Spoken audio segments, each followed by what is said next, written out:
Praise the Lord. హల్లెలూయా.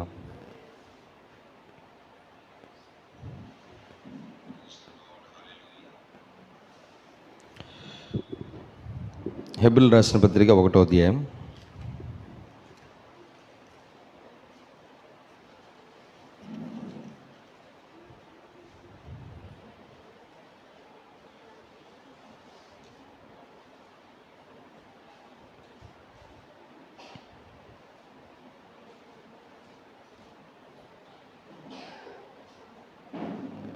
13-14 వచనాలు. హెబ్రీయులకు రాసిన పత్రిక 1వ అధ్యాయం 13-14 వచనాలు. అయితే నేను నీ శత్రువులను నీ పాదములకు పాదపీఠముగా చేయి వరకు నా కుడి పార్శ్వమున కూర్చుండుమని దూతలతో ఎవరిని గూర్చి అయినా ఎప్పుడైనాను చెప్పినా, వీరందరూ రక్షణయను స్వాస్థ్యం పొందబో వారికి పరిచారము చేయుటకై పంపబడిన సేవకులైన ఆత్మలు కారా. మరొక మాట, హెబ్రీయులకు రాసిన పత్రిక 13వ అధ్యాయం 1-2 వచనాలు. సహోదర ప్రేమ నిలవరముగా ఉండనీయుడి, ఆతిథ్యము చేయ మరువకుడి. దాని వలన కొందరు ఎరుగుకయే దేవదూతలకు ఆతిథ్యము చేసిరి. దేవుడు చదవబడిన వాక్యాన్ని దీవించును గాక. ఈసారి చదవబడిన వాక్యాన్ని మాకు విడిచిపెట్టడం మాకు అందరికీ అర్థమతిలో మాట్లాడి మీరే ఈ ఉదయకాల సమయంలో ప్రభువా గొర్రెలమైన మాకు శ్రేష్టమైన వర్తమానంతో ఈ చివరి కాలంలో జరుగుతున్న కార్యాలను స్పష్టంగా అర్థం చేసుకుని మాకు అందరికీ అనుగ్రహించి చేతబడి విశ్వాసం దాయిచ్చామని యేసుక్రీస్తు నామమున అడుగుచున్నాము. ఆమేన్. అందరం అర్థం చేసుకుంటున్నాం.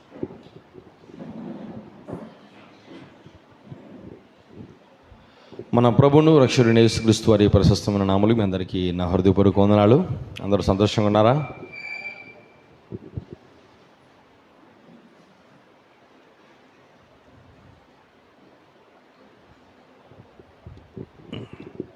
చాలా సంతోషం. మరొకసారి మనం అందరం కూడా ఆయన సందులో మరలా దేవుడి సందు తీసుకొచ్చి ఆయన సందులో గడిపే గొప్ప భాగ్యాన్ని దేవుడు మనకి ఇచ్చాడు. అందరూ బట్టి దేవుని నామానికి మహిమ కలుగునుగాక. సో పోయిన వారం ఏం విన్నామో గుర్తుందా?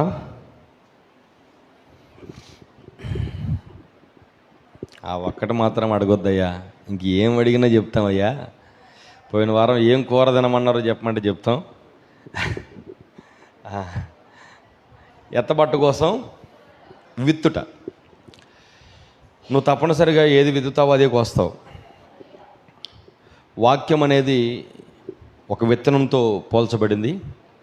అయితే విత్తువాడు వాక్యాన్ని విత్తేటప్పుడు కొన్ని మంచి నేలను పడుతున్నాయి, కొన్ని త్రోవ పక్కన పడుతున్నాయి, కొన్ని రాతి నేలను పడుతూ ఉన్నాయి, కొన్ని ముళ్ళ పొదల్లో పడుతూ ఉన్నాయి. అవన్నీ ఏంటో పోయిన వారం చూసాం. నిజమైన ఎన్నుకోబడిన పిల్లలకు మంచి నేలలో ఆ విత్తనం పడుతుంది. ఆ విత్తనం మంచి నేలలో పడినప్పుడు తగిన కాలంలో అది ఫలిస్తుంది. అందుకని ఈ వర్తమానం ఇది ఒక విత్తనం లాంటిది. వధువు యొక్క గర్భంలో దేవుడు విత్తుతున్నాడు దాన్ని. మిగిలిన వాళ్ళకి అది ఏమంటాం, వారి గర్భంలో పడదు. మిగిలిన వాళ్ళందరూ కూడా త్రోవ పక్కన ముళ్ళ పొదల్లో, గచ్చ పొదల్లో, లేకపోతే ఏమంటాం రాతి నెలలో పడినది. కానీ వధువుకు మాత్రం ఈ వర్తమానం హృదయంలో పడుతుంది. ఎందుకంటే ఎత్తబాటునిచ్చేది ఈ విత్తటం వల్లనే. నువ్వు ఆ వాక్యాన్ని నీ హృదయములో విత్తితే, నువ్వు వాటిని విత్తటం అంటే ఎలాగా, వాక్యాన్ని విశ్వసిస్తే ఆ వాక్యం నీ హృదయంలో పొలంలో పడుతుంది. నువ్వు విశ్వసించినప్పుడు అది నీలో ఫలించడం ప్రారంభిస్తుంది. కాబట్టి అందుకనే మనం వాక్యం అనే విత్తనం కోసం మనం రావాలి. ఏది విత్తితే ఆ పంటను కోస్తావు. నువ్వు హృదయములో, నువ్వు ఆ ప్రాణములో ఏ వాక్యాన్ని విశ్వసిస్తే ఆ వాక్యమేనే పంటను నువ్వు కోస్తావు. అంటున్నారా? అందుకని పోయిన వారం చెప్పాం, ప్రతి సంస్థ వారి విత్తనాలను అది పండిస్తుంది. రోమన్ క్యాథలిక్ విత్తనాలని చల్లుతున్నారు, ఆ విత్తనాలను కోస్తున్నారు. లోదరన్ విత్తనాలను చల్లుతున్నారు, ఆ పంటను కోస్తున్నారు. బ్యాప్టిస్టులు విత్తనాలు చల్లుతున్నారు, ఆ బ్యాప్టిస్టులను కోతగా కోసుకుంటున్నారు. పెంతుకొస్తు విత్తనాలు చల్లుతున్నారు, అది ఆ పెంతుకొస్తు వాళ్ళనే అది ఉత్పత్తి చేస్తూ ఉంది. అయితే ఈరోజు ఈ వధువు ఎత్తబొట్టును విత్తుతుంది, ఎత్తబొట్టును కోస్తుంది. అందుకని ఏది విత్తితే అదే కోస్తావు. అందుకని ఈ వర్తమానాన్ని కానీ నీ హృదయంలో విత్తావా, నువ్వు ఎత్తబొట్టును కోస్తావు. అది పోయిన వారం చాలా స్పష్టంగా మనం విన్నాం. చాలా సంతోషం. ఈరోజు మరొక కోణంలోకి మిమ్మల్ని తీసుకెళ్ళాలని ఆశపడుతూ ఉన్నాను. ఈ కోణం ఏంటంటే, ఎత్తబడే ముందు దేవదూతల సందర్శన. ఎత్తబడాలంటే ముందు దేవదూతలు సందర్శించాలి. దేవదూతలు సందర్శన జరగకుండా ఎత్తబడుట జరగదు. ఆ దేవదూతలు ఏంటి? అసలు ఆ దేవదూతలు సందర్శించారా? మనము ఈ హెబ్రీయులకు రాసిన పత్రికలో అదే చదివాం. ఒక్కసారి చదువుదాం ఒకసారి. అక్కడ హెబ్రీయులకు రాసిన పత్రిక 1వ అధ్యాయము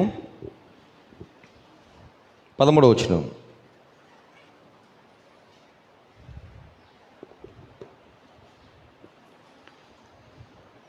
అక్కడ ఏమని రాయబడి ఉంది?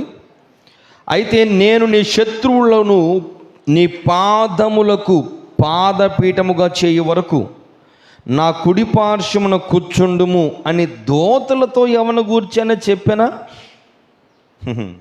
దూతలతో చెప్పలేదంట ఆయన. నేను నీ శత్రువులు నా పాదముల పీఠం వరకు చేయ వరకు నా కుడి పార్శ్వమున కూర్చున్నామని దేవదూతలు చెప్పలా. అయితే దేవదూతల యొక్క పరిచయం ఏంటి అక్కడ రాయబడి ఉంది. 14వ వచనం. ఈ దేవదూతలందరూ కూడా రక్షణయను స్వాస్థ్యము పొందబోవు వారికి పరిచారము చేయుటకై పంపబడిన సేవకులైన ఆత్మలు కారా. ఇక్కడ దేవదూతలంటే మనం అనుకున్నట్లుగా 6 రెక్కలు కలిగి 2 రెక్కలతో ముఖాన్ని కప్పుకుంటూ, 2 రెక్కలతో కాళ్ళు కప్పుకుంటూ, 2 రెక్కలతో ఎగిరే దేవదూతలు కాదు. అందరు ఎక్కడ ఉన్నారా? దేవదూతలు 6 రెక్కలు కలిగిన దేవదూతలు ఉన్నారు. వాళ్ళు కెరూబులు ఉన్నారు. వారు 2 రెక్కలతో వాళ్ళ ముఖాన్ని కప్పుకుంటారు. ఎందుకంటే అక్కడ ఉన్న మహిమ గల దేవుణ్ణి చూడలేరు కాబట్టి ఆ మహిమను చూడలేక రెక్కలతో ముఖాన్ని కప్పుకుంటారు. కాళ్ళతో వాళ్ళు ఆ కాళ్ళకు కూడా మహిమ తగలకుండా వారు ఆ కాళ్ళకి కప్పుకుంటారు. 2 రెక్కలతో ఎగురుతూ ఉంటారు. అయితే ఇక్కడ ఆ దేవదూతల గురించి మాట్లాడట్లా. ఇక్కడ రాయబడుతున్న దేవతలు ఎవరంటే సేవకులైన ఆత్మలు. అబ్బో, చాలా అద్భుతం. దేవుడు మీ కృపణిచ్చును గాక, అర్థం చేసుకున్న కృపణిచ్చును గాక. దేవదూతల సందర్శన అంటే దేవదూతలు ఎవరు? ఇంకో మాట చూద్దాం. బైబిల్ తీయండి. యోబు గ్రంథం 38వ అధ్యాయం. యోబు గ్రంథం 38వ అధ్యాయం 7వ వచనం. ఉదయ నక్షత్రములు ఏకముగా కూడి పాడినప్పుడు దేవదూతలందరూ ఆనందించి జయధ్వనులు చేసినప్పుడు దాని మూలరాతిని వేసిన వాడెవడు? దేవదూతలందరూ అంటే కిందన ఫుట్ నోట్ ఏముంది? తీశారు అందరూ? బైబిల్ తీశారా? Page number 448. అక్కడ కింద ఫుట్ నోట్లో దేవదూతలందరూ అనే దగ్గర కింద ఫుట్ నోట్లో ఏముంది? చాలామంది ఎక్కడో ఉన్నారు వీళ్ళందరూ. యవనస్తుల తీశారు బైబిల్. ఏముంది అక్కడ దేవదూతలు అన్న దగ్గర? దేవుని కుమారులు. ఇప్పుడు దేవదూతలు అంటే ఎవరు? దేవుని కుమారులు. ఇంకా అక్కడ హెబ్రీయులకు రాసిన పత్రికలో రాయబడడం ఏమని రాయబడింది? అక్కడ సేవకులైన ఆత్మలు. దేవుని సేవకులైన ఆత్మలు వారు కూడా దేవుని దూతలే. ఆమేనంటారా? కొంచెం లోపలికి వెళ్దాం.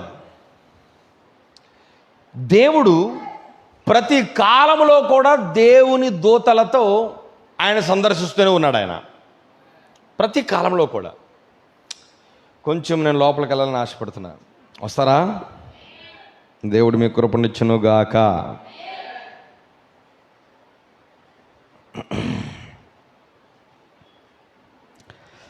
ఈ మధ్య మనం కొన్ని వార్తలు అంటూ ఉన్నాం. ఈ మధ్య సునీత విలియమ్స్ ఎక్కడికి వెళ్ళి వచ్చిందామే? స్పేస్లోకి వెళ్ళి వచ్చింది. ఇప్పుడు ఆమె వచ్చిన తర్వాత అందరూ ఒక వార్తని హల్చల్ చేస్తూ ఉన్నారు. ఏంటో వార్త అంటే ఏలియన్స్ ఇక మనుషులతో యుద్ధం చేస్తానికి సిద్ధంగా ఉన్నారు అనే వార్తను తీసుకొచ్చారు వాళ్ళు.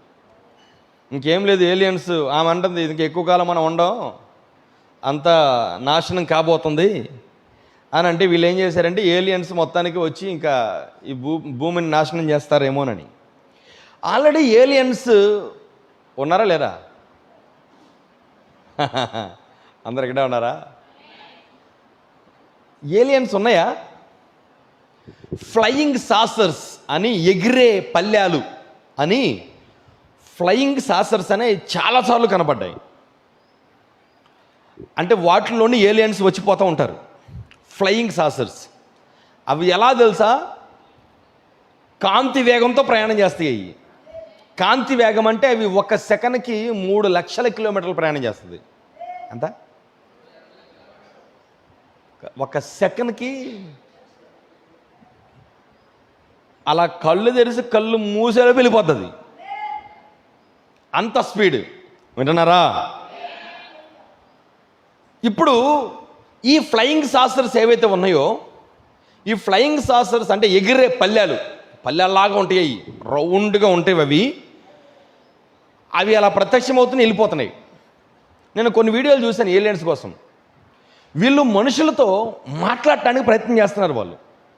వాళ్ళ భాషని వాళ్ళు కొన్ని పొలాల్లో, ఏమి లేదు, ఉదయం లేచేసరికి కొన్ని పొలాల్లో అవి కొన్ని సింబల్స్ని వాళ్ళు గీసేస్తున్నారు. వాళ్ళు భూమి మీద అలా చూసామనుకో అది దున్నట్టు ఉంటుంది, కానీ కొంచెం ఎత్తైన ప్లేస్కి వెళ్ళి చూస్తే అది ఏదో కొంత రాసినట్టుగా ఉంటుంది అక్కడ. కానీ ఆ భాష వీళ్ళకి మనుషులకి అర్థం అవ్వట్లా. దాన్ని ఫైండ్ అవుట్ చేయాలని వాళ్ళు కనుగొనాలని ప్రయత్నం చేస్తున్నారు వాళ్ళు. అసలు ఫ్లయింగ్ సాసర్స్ గురించి ప్రవక్త ఏమన్నాడు? ఉన్నాయా అంటే ఉన్నాయి. ఏలియన్స్ ఉన్నాయా అంటే ఉన్నాయి. ఇప్పుడు ఆ ఏలియన్స్ ఎవరో మీరే చూడాలి. ఇప్పుడు ఆ ఫ్లయింగ్ సాసర్స్ అంటే కూడా మీరు చూడాలి. ఎందుకు ఈరోజు మన అంశం ఏంటంటే దేవదూతల సందర్శన అనేది ఎత్తబడే ముందు జరగాలి. ఎత్తబడే ముందు ఆ దేవదూతలు ఎన్నుకోబడిన వారిని సందర్శిస్తారు, వారు వారిని కలుసుకుంటారు. ఈ దేవదూతలు అంటే ఎవరో కాదు, దేవుని సేవకులైన ఆత్మలు. అందరి మాట చెప్పండి, మళ్ళీ చెప్పాలి.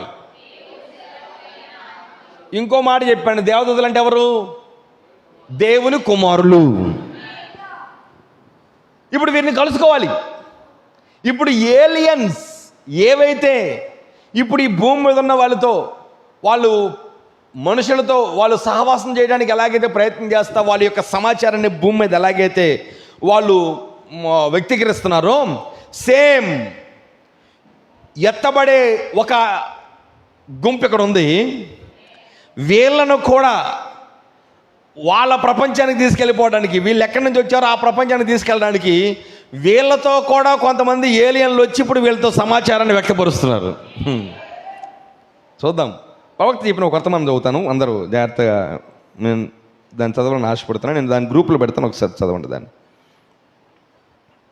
ఎర్రబోరుచున్న ఒక ప్రవక్త అనే వర్తమానంలో 1956లో 11వ నెల 25వ తారీఖు ఈవినింగ్ ఇక్కడ ఎర్రబోరుచున్న ఒక ప్రవక్త అనే వర్తమానంలో 70వ పారాగ్రాఫ్.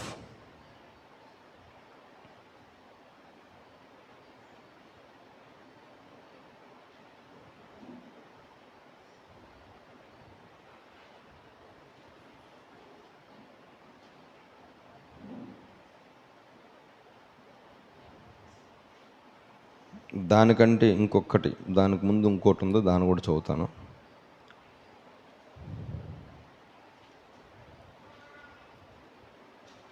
అరవై పారాగ్రాఫ్.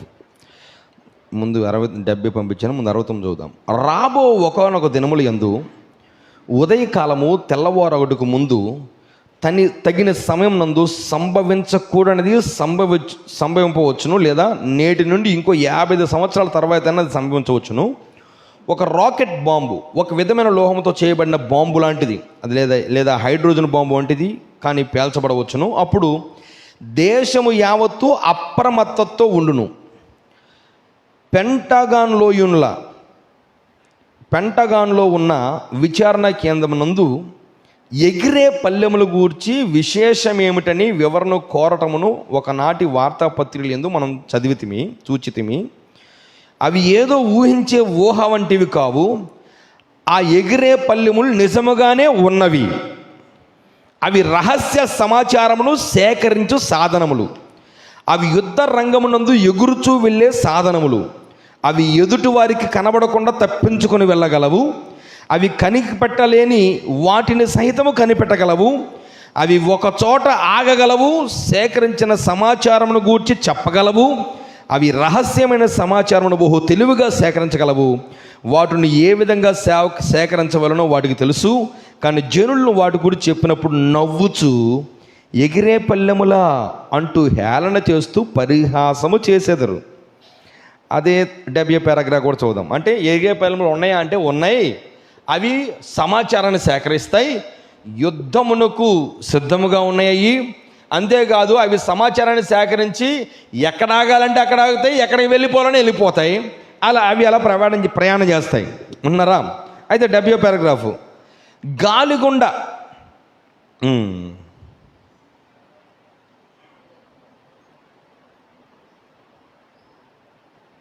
70 పారాగ్రాఫా?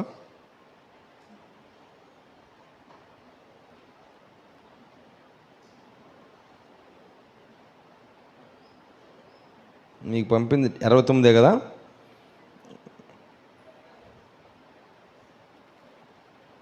ఆ 70.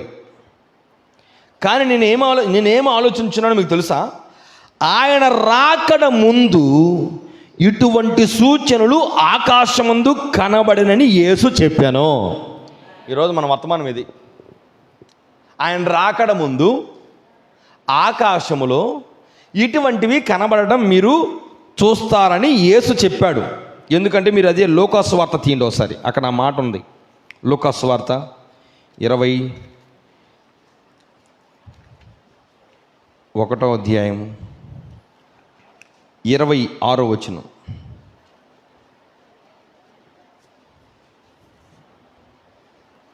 (25, 26 వచనాలు). లూకాసు వార్త 21వ అధ్యాయం 25, 26 వచనాలు. మరియు సూర్య చంద్ర నక్షత్రములు సూచనలను, భూమి మీద సముద్ర తరంగముల ఘోష వలన కలవరపడిన జనములకు శ్రమ కలుగును. ఆకాశమందలి శక్తులు కదిలింపబడును గనుక లోకం మీదకి రాబోచున్న వాటి విషయమై భయము కలిగి మనుషులు ఎదురు చూచుచూ ధైర్యము చెడి కూలుదురు. ఏంటి ఆకాశమందలి శక్తులు? ఏంటి? ఇవే ఏలియన్స్, ఫ్లయింగ్ సాసర్స్. ఇలాంటివి ఎప్పుడైతే ఎగిరే పల్లెలు కనబడతా ఉంటాయో, అమ్మో ఏదో జరగబోతుంది లోకానికి, జనులు ధైర్యము కూలి వాళ్ళు ఏమైపోతారంట?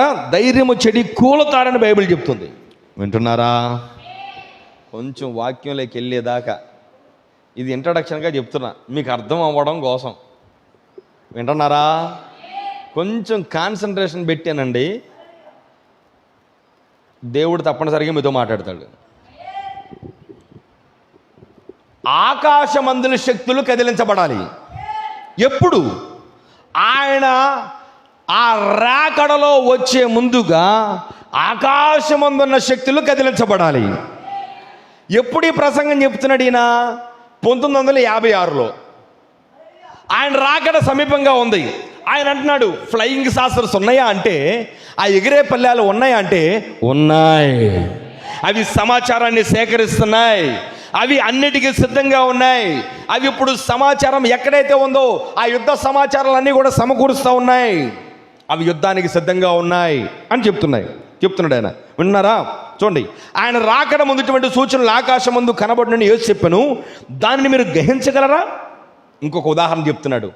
ఆయన రాకడకు ముందు సొదొమ మరియు గొమొర్రాలోని జనులు కామముతో కామాంధులై వారి మధ్య ఉన్న అసహ్యమైన లైంగిక సంబంధముల నిమిత్తము ఆయన పట్టణములను నాశనము చేసెను.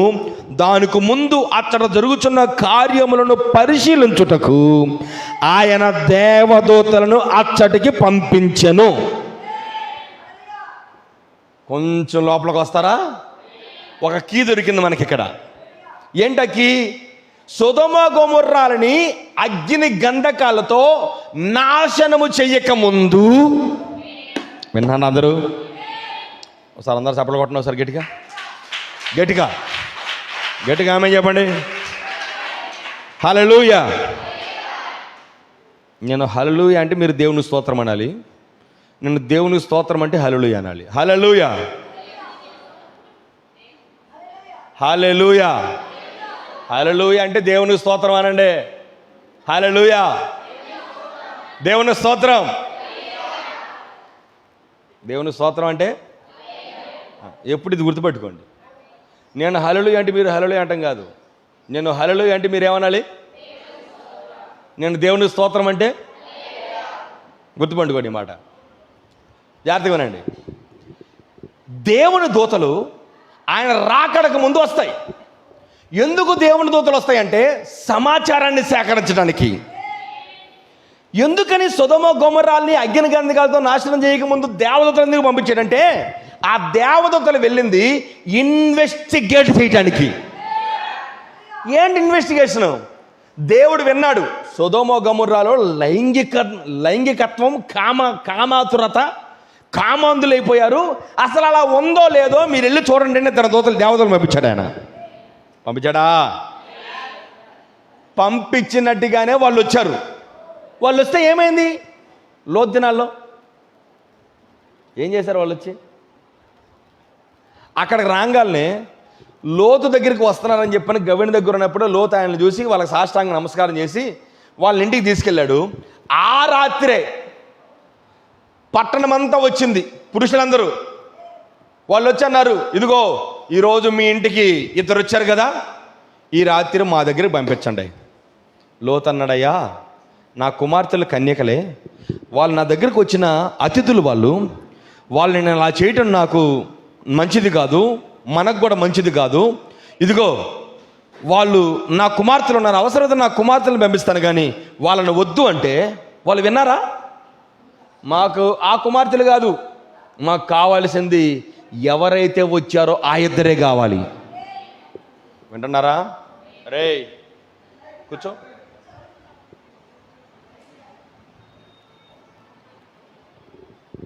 వింటున్నారా? ఇప్పుడు వాళ్ళు అంటుంది ఏంటి తెలుసా? మాకు ఆ దూతలే కావాలి, ఆ మనుషులే కావాలి. ఇద్దరు మనుషులు వచ్చారు, ఆ మనుషులే మాకు కావాలి. ఆ దేవదూతలు ఏమన్నారు తెలుసా? లోతు నువ్వు లోపల రా. ఎప్పుడైతే వాళ్ళు అక్కడ తలుపులు మూసారో ఉదయం వరకు వాళ్ళకి ఆ తలుపు ఎక్కడుందో కనపడకుండా వాళ్ళ కన్నులు మూయబడ్డాయి. ఎందుకు వచ్చారు వాళ్ళు? ఎందుకు వచ్చారు వాళ్ళు? ఇన్వెస్టిగేట్ చేయడానికి. ఇన్వెస్టిగేషన్ అంటే ఏమంటాం? విచారణ చేయడానికి. అసలు నిజంగా దేవుడు ఏదైతే చెప్పాడో అసలు సొదొమ గొమొర్రాలో ఉన్న ప్రజలు అలాగే ఉన్నారా లేదా అని విచారణ చేయడానికి వచ్చారు వాళ్ళు. వాళ్ళకి నిజంగా తెలిసింది అక్కడ విచారణలో తేలిందా వాళ్ళకి? ఎక్కడ ఉన్నారు మీరు అందరూ? అమ్మ దేవదూతలు వచ్చి విచారణ చేశారా? తీయండి ఒకసారి ఆదికాండం, తీయండి. ఆదికాండం 19వ అధ్యాయం.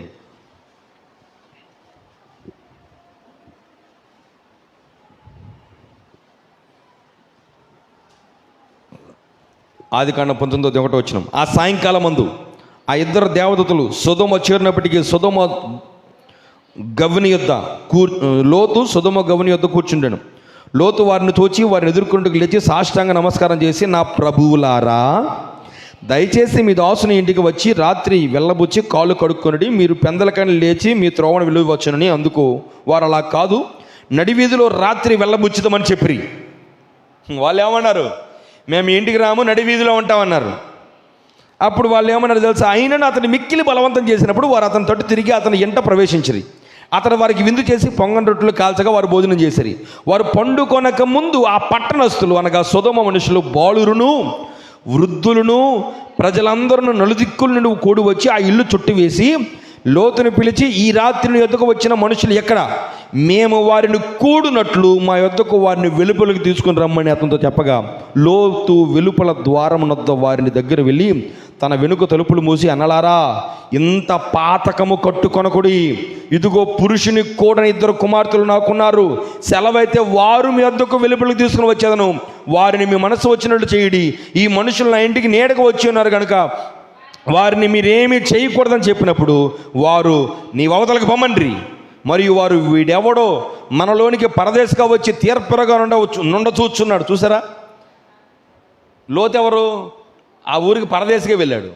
వీడెవడొచ్చి మనకు తీర్పు తీరుతున్నాడు, వీడు పాతకం చేసుకుంటున్నామని.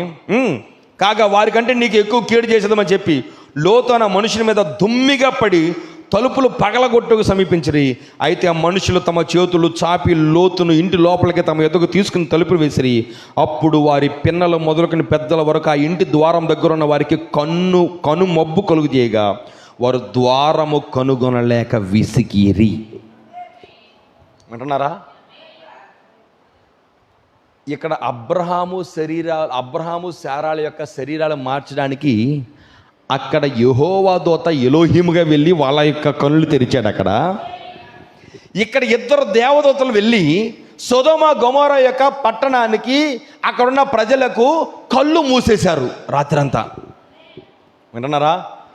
ప్రవక్త వీళ్ళిద్దరి గురించి చెప్పిన ఈ ముగ్గురు ఎవరో కాదు, ఈ కాలంలో ఒక ప్రవక్తను పంపించాడు. ఈ ప్రవక్త ఎన్నుకోబడిన వధువుకు కళ్ళు తెరిపించే పరిచర్యేది. ఆ తర్వాత ఇంకో 2 దూతలను పంపాడు దేవుడు. వాళ్ళు ఎవరో తెలుసా? ఆయన పేరు ఏం పేరు? Oral Roberts, Billy Graham. Billy Graham ఏమో ఆయన ప్రపంచ ప్రఖ్యాత సువార్థికుడైన. బిల్లీ గ్రహం ఏమో బాప్టిస్ట్ వాళ్ళ కళ్ళు మూస్తే ఈ వర్తమానాన్ని తెలియనీయకుండా, ఓరల్ రాబర్ట్స్ పెంతుకోస్తలకు కళ్ళు మూశాడు.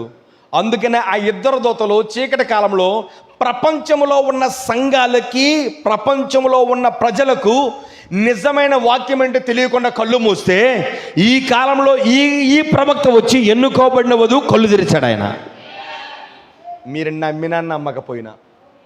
ఎందుకో తెలుసా? దేవుడు ప్రతి కాలంలో ఆయన దేవదూతల యొక్క సందర్శన కలిగి ఉన్నాడు. ఆయన దేవదూతలు పంపుతున్నాడు. ఆయన దేనికోసం? అసలు ఉన్న పరిస్థితుల్లో ఏవైతే మనం వింటున్నామో అలాంటి పరిస్థితులు భూమి మీద ఉన్నాయా లేవా, చెడుతనం విస్తరించిందే లేదా, పాపం విచ్చయిందే లేదా అని చూడటానికి దేవదూతలు సొదొమ గొమొర్రా కాలంలో ఎలాగైతే పంపించాడో ఇప్పుడు కూడా పంపించాడు ఆయన. హలో, అందరు ఎక్కడ ఉన్నారా? దేవుని స్తోత్రం, హల్లెలూయా. మారాలి, కొంచెం మారండి, కొంచెం ఇలాగైనా కొంచెం మీ మనసులను కొంచెం అటు ఇటు చేయాలి. దేవుని స్తోత్రం, హల్లెలూయా. జాగ్రత్తగా వినండి. దేవుడు దేవదూతలను పంపుతూ ఉన్నాడు ఆయన ప్రతి కాలంలో కూడా. ఎందుకని? ఆయన ఆల్రెడీ కొంత సమాచారాన్ని కలిగి ఉన్నాడు ప్రజల యొక్క పాపం ఎలాగుందో. మన కాలం పరిస్థితి ఏంటండి? ఎంత పాపం, భయంకరమైన పాప పరిస్థితిలో ఉన్నాం మనం. పాపం ఇప్పుడున్నంత కాలంలో ఉన్న పాపం ఇంకెప్పుడు లేదు. అసలు ఉందా? మరి ఇలాంటి పాపం జరుగుతుంటే దేవుడు మరి దేవదూతలను పంపడా సమాచారాన్ని సేకరించడానికి? ఇప్పుడున్న పరిస్థితులు అలాగ ఉన్నాయో లేవో పరిశీలన చేయడానికి దేవుడు పంపుతాడా పంపడా?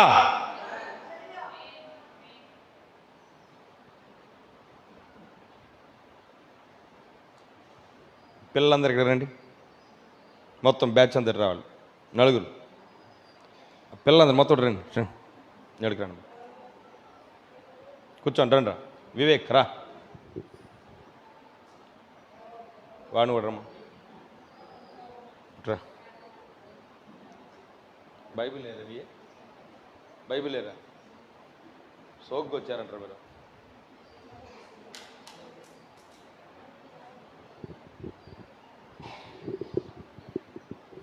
జాగ్రత్తగా వినండి, కొంచెం ముందు చదువుతా. ఆయన రాకడ ముందు సొదొమ మరియు గొమొర్రాలోని జనులు కామంతో కామాంధులై వారి మధ్యనున్న హాస్యమైన లైంగిక సంబంధముల నిమిత్తం ఆయన పట్టణములను నాశనం చేశాను. దానికి ముందు అచ్చట జరుగుతున్న కార్యములను పరిశీలించుటకు ఆయన దేవదూతలను అచ్చటకు పంపించను. దేవదూతలు కొద్ది సంవత్సరాలకు ముందు భూమి మీదకి దిగివచ్చిరి. అచ్చట ఉన్న జనుల మధ్య ఉన్న కార్యములను వారు చూచిరి. నేనేమి చెప్పుచున్నానో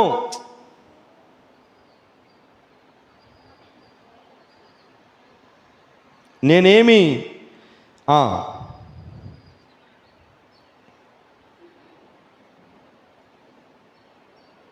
ఎక్కడ చదువుతున్నాను నేను?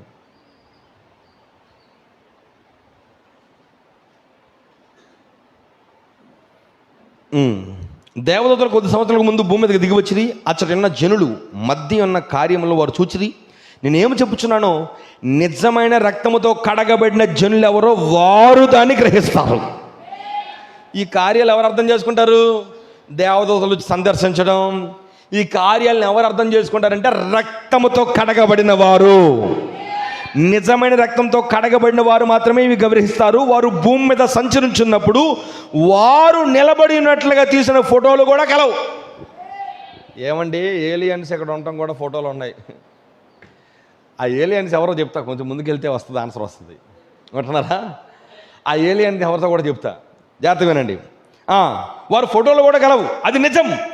నక్షత్రములు ప్రకాశించలేక బోవునంతగా ఆ పాపం పండిపోగా ఆ సమాచారమును తండ్రి ఎద్దుకు తీసుకుని వెళ్ళుటకు దైవ స్వరూపులు అంటే దేవదూతలు ఈ భూమిని దర్శించెదరు. ఆ చంద్రుడు త్రాగిన మత్తులో ఉన్న ఒక వ్యక్తి రాత్రి సమయమునందు ఏ విధంగా తూలుచూ నడుచుకుంటూ వస్తాడో అలా ప్రపంచమంతా సమస్తం తూలుతూ ఉండును. అవును, వింటున్నారా? ఇంకా కొంచెం దీన్ని కంటిన్యూ చేద్దాం. 71 కూడా అద్భుతమైన విషయాలు మనం వింటున్నాం. ఎంతమందికి ఏ అద్భుతమైన విషయాలు నాకు తెలియదు, కానీ దేవుడు మీ కృపణొచ్చును గాక.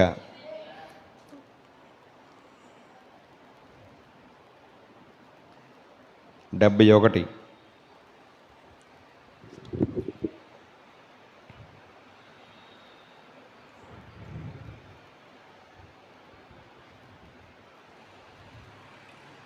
క్రైస్తవులు, ఇది కూడా పంపుతాను మీకు.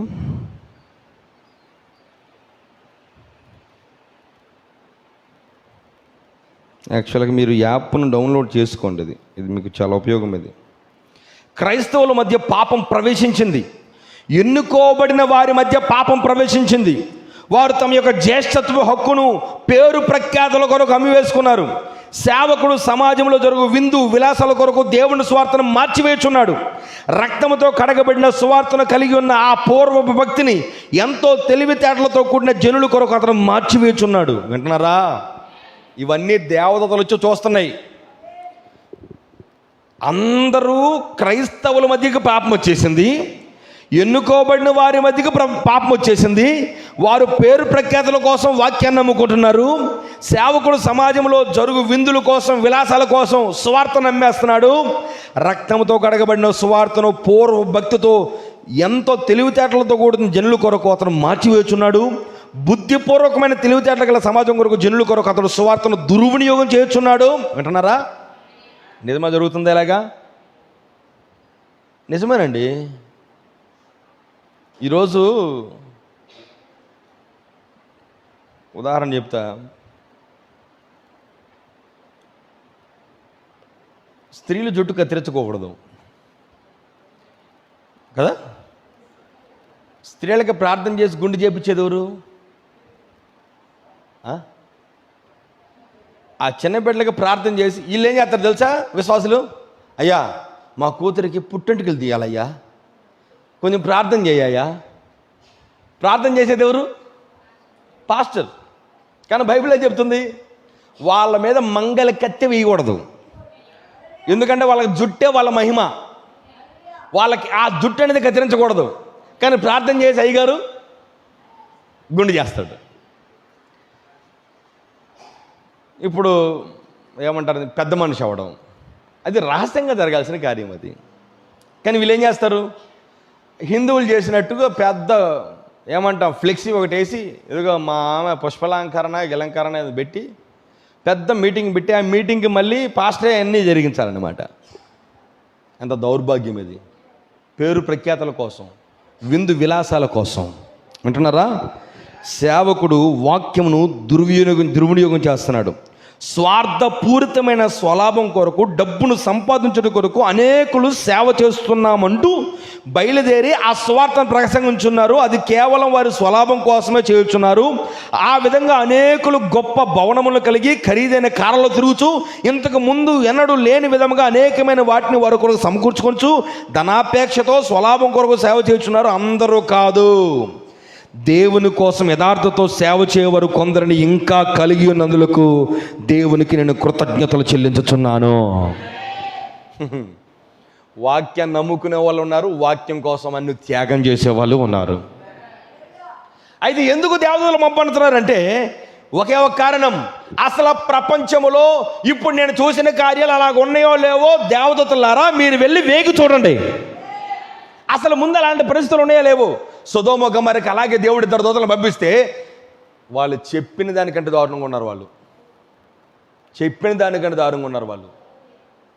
వాళ్ళు అంటున్నారు, ఆ 2 దేవదూతలు మేము ఈ రాత్రి వీధిలోనే ఉండాలనుకుంటున్నాం. ఎందుకంటే వాళ్ళకి తెలుసు ఆ వీధిలో ఎందుకు ఉండాలనుకుంటున్నారు. ఎందుకంటే వాళ్ళందరూ కూడా వీధిలో ఉన్నప్పుడు వాళ్ళందరూ వస్తారన్న సంగతి తెలుసు. కానీ లోతు ఏం చేశారంటే ఇంట్లో తీసుకొచ్చాడు. కానీ ఇంట్లో తీసుకొచ్చిన వాళ్ళు ఊరుకున్నారంటే బాలురు మొదలుకుని వృద్ధుల వరకు, చిన్న పిల్లల దగ్గర నుంచి వృద్ధుల దాకా. వింటున్నారా? ఇది ఆ కాలం కాదా? హలో, ఇది ఆ కాలమే. సొదొమ గొమొర్రా లాంటి కాలం ఇది. వావి వరసలు ఉండవు, చిన్న పెద్ద లేదు, వయసు లేదు ఇప్పుడు పిల్లల పాపానికి. మరి ఇలాంటి కాలంలో దేవదూతలు దిగిరారా వేగి చూడటానికి? ఇక్కడున్న పరిస్థితుల యొక్క సమాచారాన్ని అంతా దేవుని దగ్గర తీసుకెళ్ళడానికి దిగి రావాలా లేదా? వింటున్నారా? మరొక కోడ్ చదువుతా కొంచెం.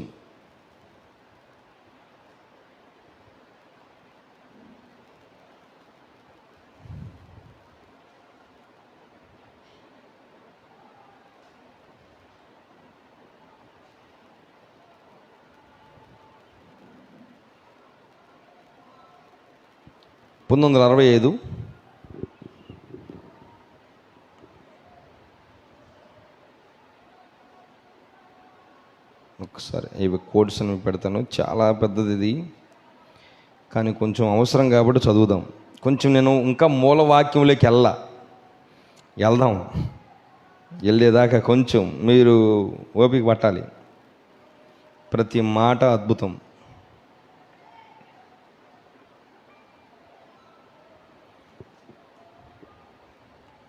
1965 8వ నెల 15వ తారీఖున మరియు దానిని ఎరుగుక నో ఇట్ నాట్ అనే వర్తమానంలో 268 పారాగ్రాఫ్. అతడు తన భార్యను ఒక సాక్షిగా తీసుకుని వచ్చిన అతని భార్య పైనుంచుండగా ఆ కలగన్నట్లు చెప్పును అతడు తూర్పు వైపు చూడగా ఎగురుచున్న పల్లెం వంటి ఒక వస్తువు కనబడను. ఇక్కడ ఫ్లయింగ్ శాస్త్రం కనబడింది. చూడండి, అది ఏమిటో ప్రపంచానికి తెలియదు, మీరు ఎరుగుదురు. అంటున్నారా? అదేంటో ప్రపంచానికి తెలియదంట, కానీ మీరు ఎరుగుదురు. ఎవరు మీరు? ఎన్నుకోబడిన వారు, రక్తముతో కడగబడిన వారు. ఆయన రక్తంతో కడగబడిన వారు ఎరుగుదురు. అది ఏమిటో మనకు తెలియను. అది తీర్పు తీర్చు దేవదూతల అన్వేషణ అని మనకు తెలుసు. వింటున్నారా? ఫ్లయింగ్ సాసర్స్ ఎందుకు వస్తున్నాయండి? తీర్పు తీర్చే దేవదూత, ఏమంటాం, తీర్పు తీర్చు దేవదూతల అన్వేషణ. అది దాన్ని ఇప్పుడు మీకు ఇంకా అర్థమయ్యే విధంగా చెప్పాలంటే, వింటున్నారా అమ్మ, మనం ఏబీసీలు నేర్చుకునే టైంలో లేము. ఇది పక్షిరాజు పిల్లల ఆహారం. కొంచెం పక్షిరాజు పిల్లలే అర్థం చేసుకుంటాయి. కాబట్టి కొంచెం నేనేం వేరే భాషలో మాట్లాడట్లా, తెలుగులోనే మాట్లాడుతున్నా. నిద్ర కొంచెం పక్కన పెట్టి వినండి. కొంచెం నిద్ర కొంచెం ఆపుకోండి. ఆమె అని చెప్తే నిద్రలు ఉండవు. నిద్ర వస్తే కాసేపు లేచి నిలబడండి, ఏం ప్రాబ్లం లేదు. ఎవడో సిగ్గుపడద్దు ఇక్కడ. నువ్వు సిగ్గుపడి వాక్యాన్ని త్రోసేసుకుని వాక్యాన్ని వినకుండా నరకానికి పోయి చావటం కంటే వాక్యం టైంలో లేచి కాసేపు నిలబడతా, గంతులేస్తా, ఆమె అని చెప్తా, ఇంట నీ నిద్రను ఆపుకోవడంలో మంచిదే. ఇది నమ్ముతారా మాట? జాగ్రత్తగానండి. అదేమిటో మనకు తెలియను, అది తీర్పు తీర్చి దేవతల అన్వేషణ అని మనకు తెలియను. ఇక్కడ ఒక మాట చెప్పాలనుకుంటున్నా. అదేంటంటే, సపోజ్ ఒక వ్యక్తి తప్పు చేశాడని నేరస్థాపన చేయబడింది. నేరస్థాపన ఒకడు సపోజ్ ఎవడైతే చంపాడో వాడి మీద ఎవరైతే చంపబడ్డారో వాళ్ళ ఇంట్లో వాళ్ళు కేసేస్తారు. కేసేసినప్పుడు వెంటనే వాళ్ళు నిజమని చెప్పని అతన్ని తీసుకెళ్ళి శిక్ష చేస్తారా? ఏం చేస్తారు వాళ్ళు? ఇన్వెస్టిగేషన్ జడ్జిమెంట్ అంటారు. Investigation judgment. పిల్లలు చర్చిలోకి వచ్చిన తర్వాత తిరగొద్దు. ఇది అటు ఇటు తిరిగే స్థలం కాదు, మాట్లాడుకునే స్థలం కూడా కాదు ఇది చర్చి.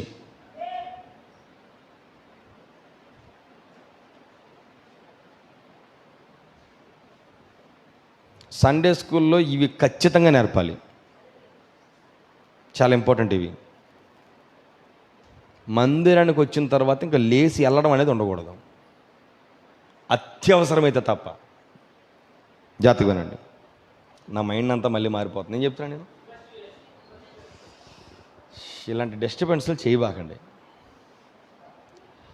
ఒక కేసు ఎవరన్నా వేసినప్పుడు వెంటనే దానికి శిక్ష ఖరారు చేయరు.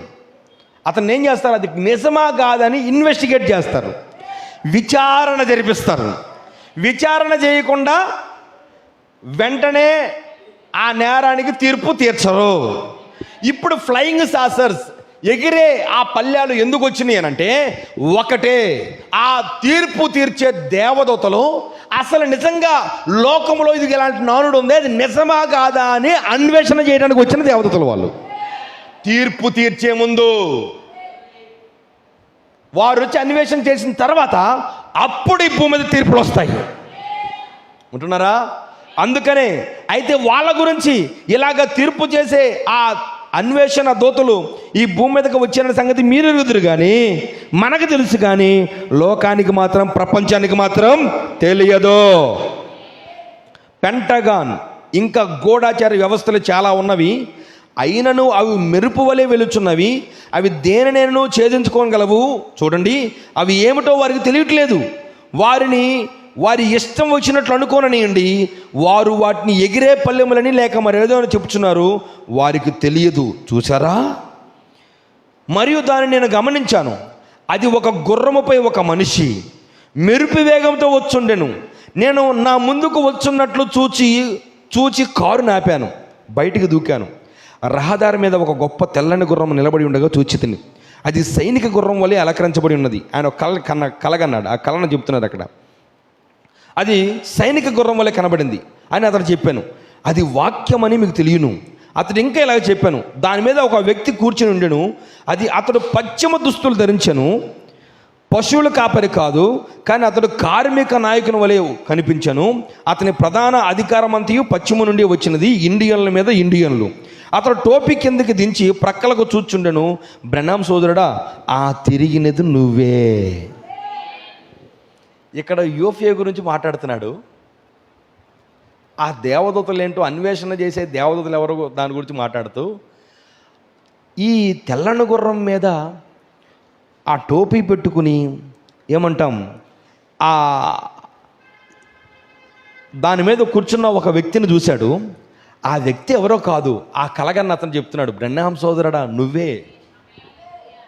మీకు మాట చెప్పనా, ఈ కాలం యొక్క వర్తమానికుడు ఇన్వెస్టిగేట్ చేయడానికి వచ్చిన ఒక దూత. ఎందుకని? ఈయన గద్దించినట్టుగా పాపాన్ని ఎవడ గద్దించలా. సంఘాల్లో ఉన్న పాపాన్ని ఈ వర్తమానికుడు ఖండించినట్టుగా ఇంకెవడ ఖండించలా. ఎందుకు సంఘాలకి ఆయన అంటే కోపం? ఇందాక చెప్పాం, క్రైస్తవుల్లోనికి పాపం వచ్చేసింది, ఎన్నుకోబడిన వారి మధ్యకి పాపం వచ్చింది. ఇప్పుడు ఆ పాపము వచ్చి సేవకులు ఏం చేస్తున్నారంటే రాజీ పడిపోయి ఉన్న వాక్యాన్ని ఉన్నట్టుగా బోధించకుండా ప్రఖ్యాత కోసం, పేరు ప్రఖ్యాతల కోసం వాళ్ళు ఏం చేశారంటే దాన్ని నమ్మేసుకున్నారు. వాళ్ళు వాక్యాన్ని నమ్మేశారు. ఇప్పుడు అమ్మేసిన టైంలో దేవుడు ఒక దూతను పంపాడు. ఆయన చూడండి అక్కడ ఏమన్నాడు, ఇంకా ఓ బ్రహ్నా సోదరుడా, ఆ తిరిగినది నువ్వెన్నడూ అలాగ మాట్లాడలేదు. నువ్వు 3 సార్లు జూనియర్ అని పిలిచితివి, నీవేమి చేయవలనో చెప్పేదని అన్నావు. నీవు మరలా గుర్రం మీదకి ఎక్కుతివి, అది 3 సార్లు ఎగిరి ఆకాశం మీదకి పోయినది, నీవు పశ్చిమానికి వెళ్ళిపోయావు. అతను ఇంకా ఇట్లా నేను చూడగా మరి ఒక చిన్న గుర్రం వచ్చుండెను, అది అదే జాతికి చెందినది కానీ చిన్నది. దీనిని అతను నా కొరకు పంపి ఉన్నాను తలంచాను, నేను ఎక్కాను. జూనియర్ కూడా కొద్దిగా స్వారీ చేశాను. బ్రహ్నాం సోదరుడా, ఆ జీను నీకు సరిగ్గా సరిపోయింది, నాకు ఇది బాగానే సరిపోయింది అని అనుకున్నాను. నేను కళ్ళెము లాగాను, ఆకాశమునకు ఎక్కిపోయినది.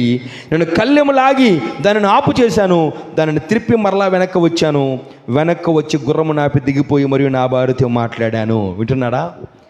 ఇక్కడికి వచ్చింది ఆ కళ ఎవరికి వచ్చింది? అది జూనియర్ జాక్సన్ అనే అతనికి వచ్చిన కళ అది.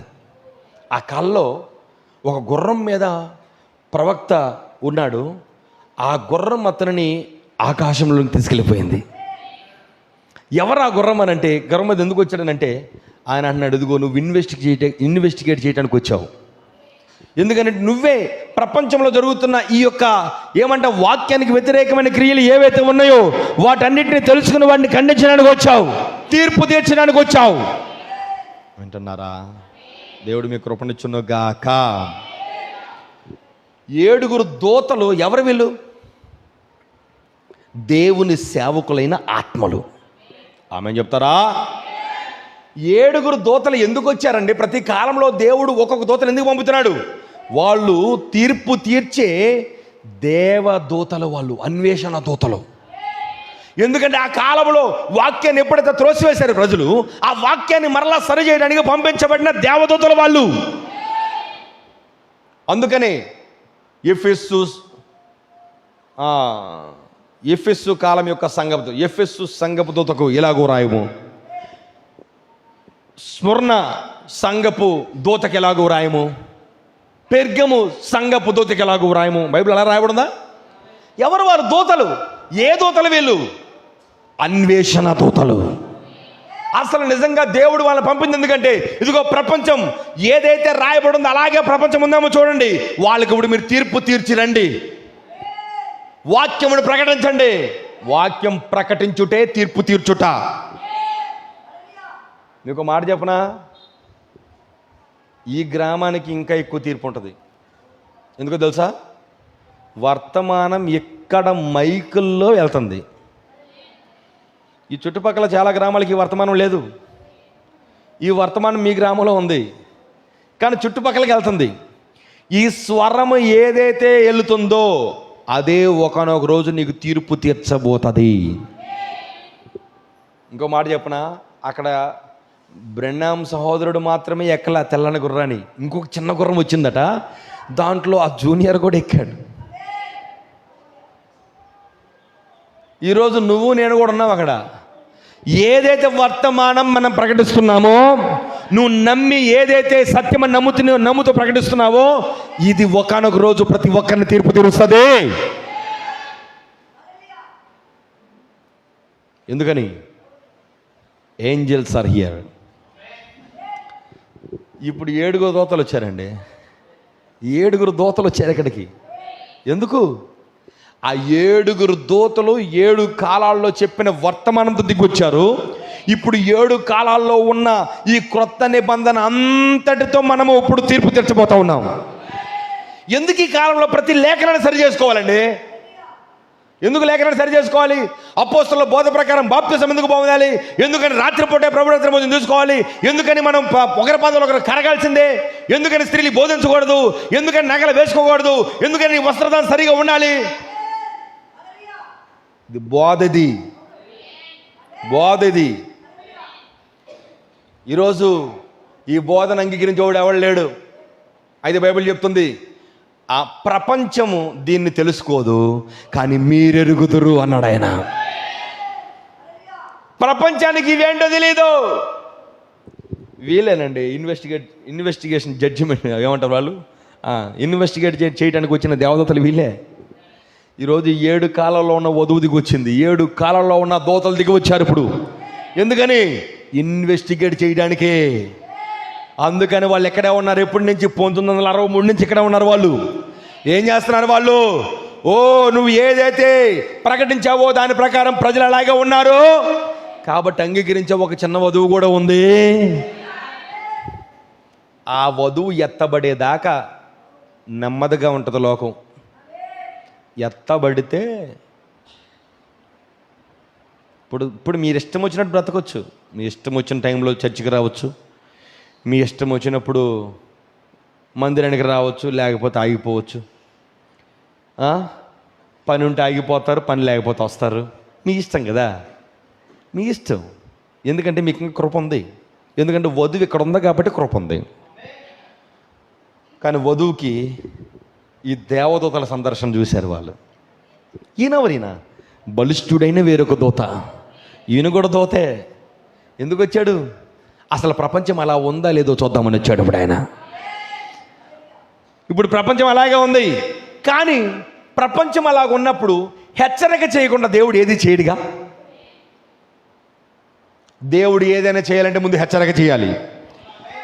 మేము అందరూ వాక్యం నమ్ముతారని కాదు ఈ వర్తమానం చెప్పేది. వింటున్నారా? గట్టి హల్లేలూయా చెప్పండి ఒకసారి అందరూ. 2 చేతుల పైకెత్తి దేవుని స్తోత్రం, హల్లెలూయా.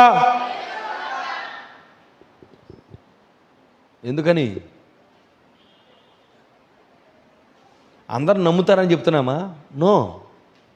ఏ వర్తమానం అయితే మేము చెప్తున్నామో నమ్మితే నువ్వు కృప పొంది ఎత్తబడతావు, నమ్మకపోతే నేను తీర్పులోకి తీసుకొస్తుంది. అదేంటయ్యా భయపెడతారా మీరు? మేము భయపడటం కాదు, మేము భయపెట్టి మార్చే వర్తమానం కానే కాదు ఇది. ఇది ప్రత్యక్షత. నీకు దేవుడు వాక్యాన్ని తెరవాలి. దేవుడు నీకు వాక్యాన్ని తెరిస్తే తప్ప ఎవరు తెరవలేరు. ఓ పాస్టర్ గారు ప్రత్యక్షతను ఇవ్వలేడు. వాక్యాన్ని బోధించడం వరకే మేము చేసే పని, నమ్మించే పని ఆయనది. నువ్వు నమ్మాలంటే ఊరికే నమ్మలేవు, ఎన్నికలో ఉండాలి. నమ్మాలంటే చర్చికి వస్తే నమ్మేస్తావంటే కుదరదండి. ఈ చర్చికి వచ్చినా సరే నువ్వు నమ్ముతావన్నా నేను ఒప్పుకోను. నువ్వు ఎన్నికలో ఉండాలి, నువ్వు ఆయన ముందు ఎన్నికలో ఉండాలి, ఆయన నిర్ణయంలో ఉండాలి. నీ పేర గొర్రె పిల్ల జీవనంలో ఉండాలి. ఉంటేనే నీకు అర్థమవుతాయి, లేకపోతే అర్థం కావు. ఇంకొక మాట చదువుతా,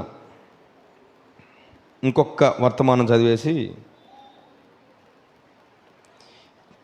క్రీస్తు తన సొంత వాక్యములో తనను తాను బయలుపరుచుకొనును అనే వర్తమానం.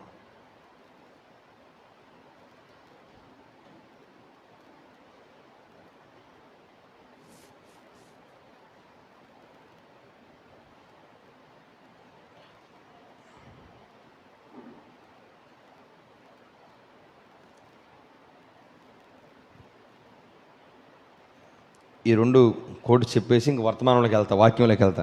కొంచెమేనండి. 68 పారాగ్రాఫ్.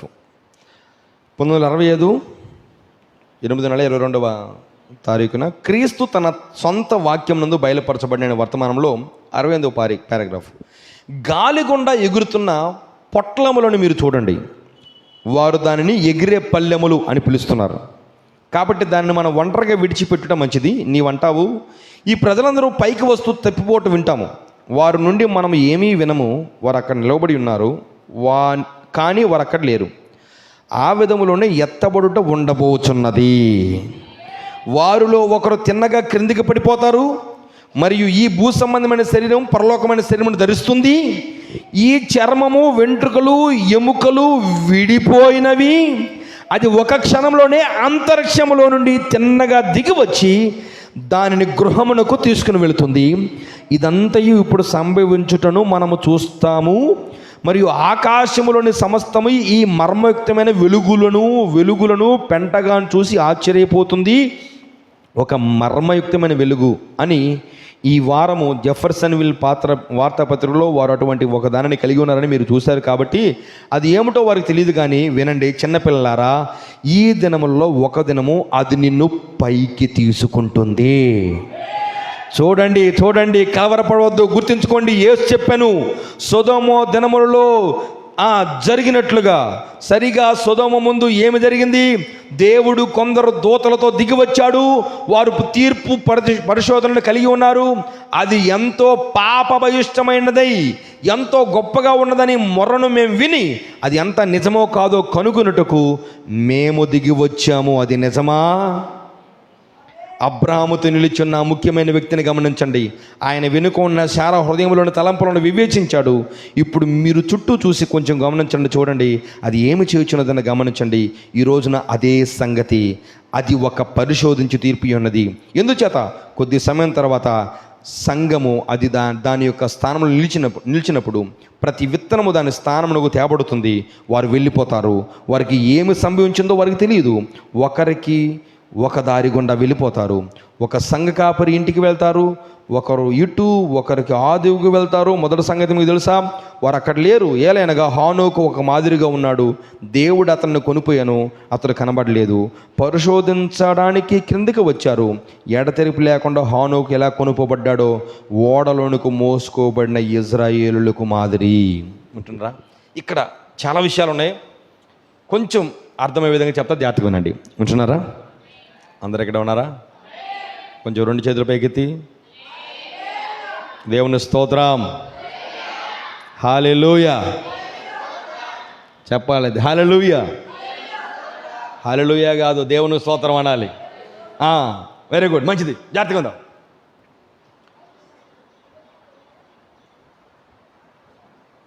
ఇప్పుడు ఆ ఫ్లయింగ్ సాసర్స్ గురించి మాట్లాడతా, అవి ఒక వెలుగుగా వస్తున్నాయి, మరలా మన శరీరాలను మార్చి తీసుకెళ్ళిపోతాయి అంటున్నాడు.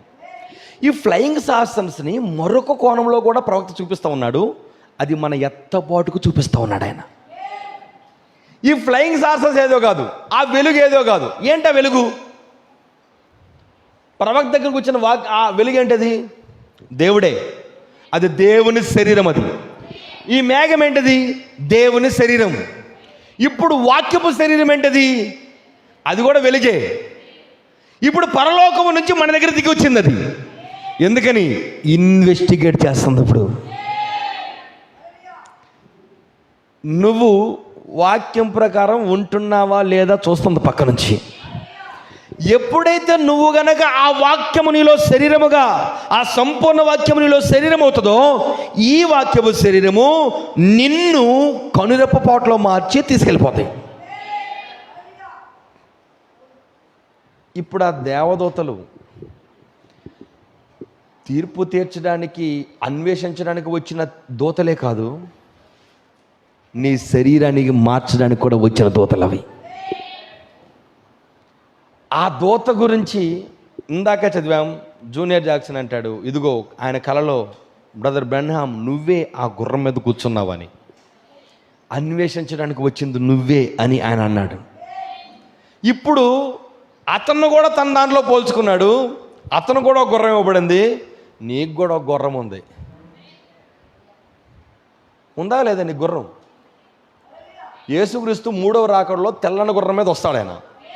ఆయన ఒకటే రాట్లా, తెన్నెల గుర్రం మీద ఆయన పిల్లలు కూడా వస్తున్నారు. ఆయన చదువుతారా? తీయండి ప్రకటన గ్రంథం 19వ అధ్యాయం. తెల్లని గుర్రం మీద ఆయన ఒకటే రాట్లా, మనం కూడా వస్తాం. ప్రకటన గ్రంథం 19వ అధ్యాయం 11వ వచనం. మరియు పరలోకం తెరవబడినట్టు చూచితిని, అప్పుడు ఇదిగో తెల్లని గుర్రం కూడా కనబడెను. దాని మీద కూర్చున్నవాడు నమ్మకమైన వాడును, సత్యవంతుడు, నామం గలవాడు. ఆయన నీతిని బట్టి విమర్శ చేయొచ్చు, యుద్ధం జరిగించున్నాడు. ఎందుకు వస్తున్నాడు తెల్లని గుర్రం మీద?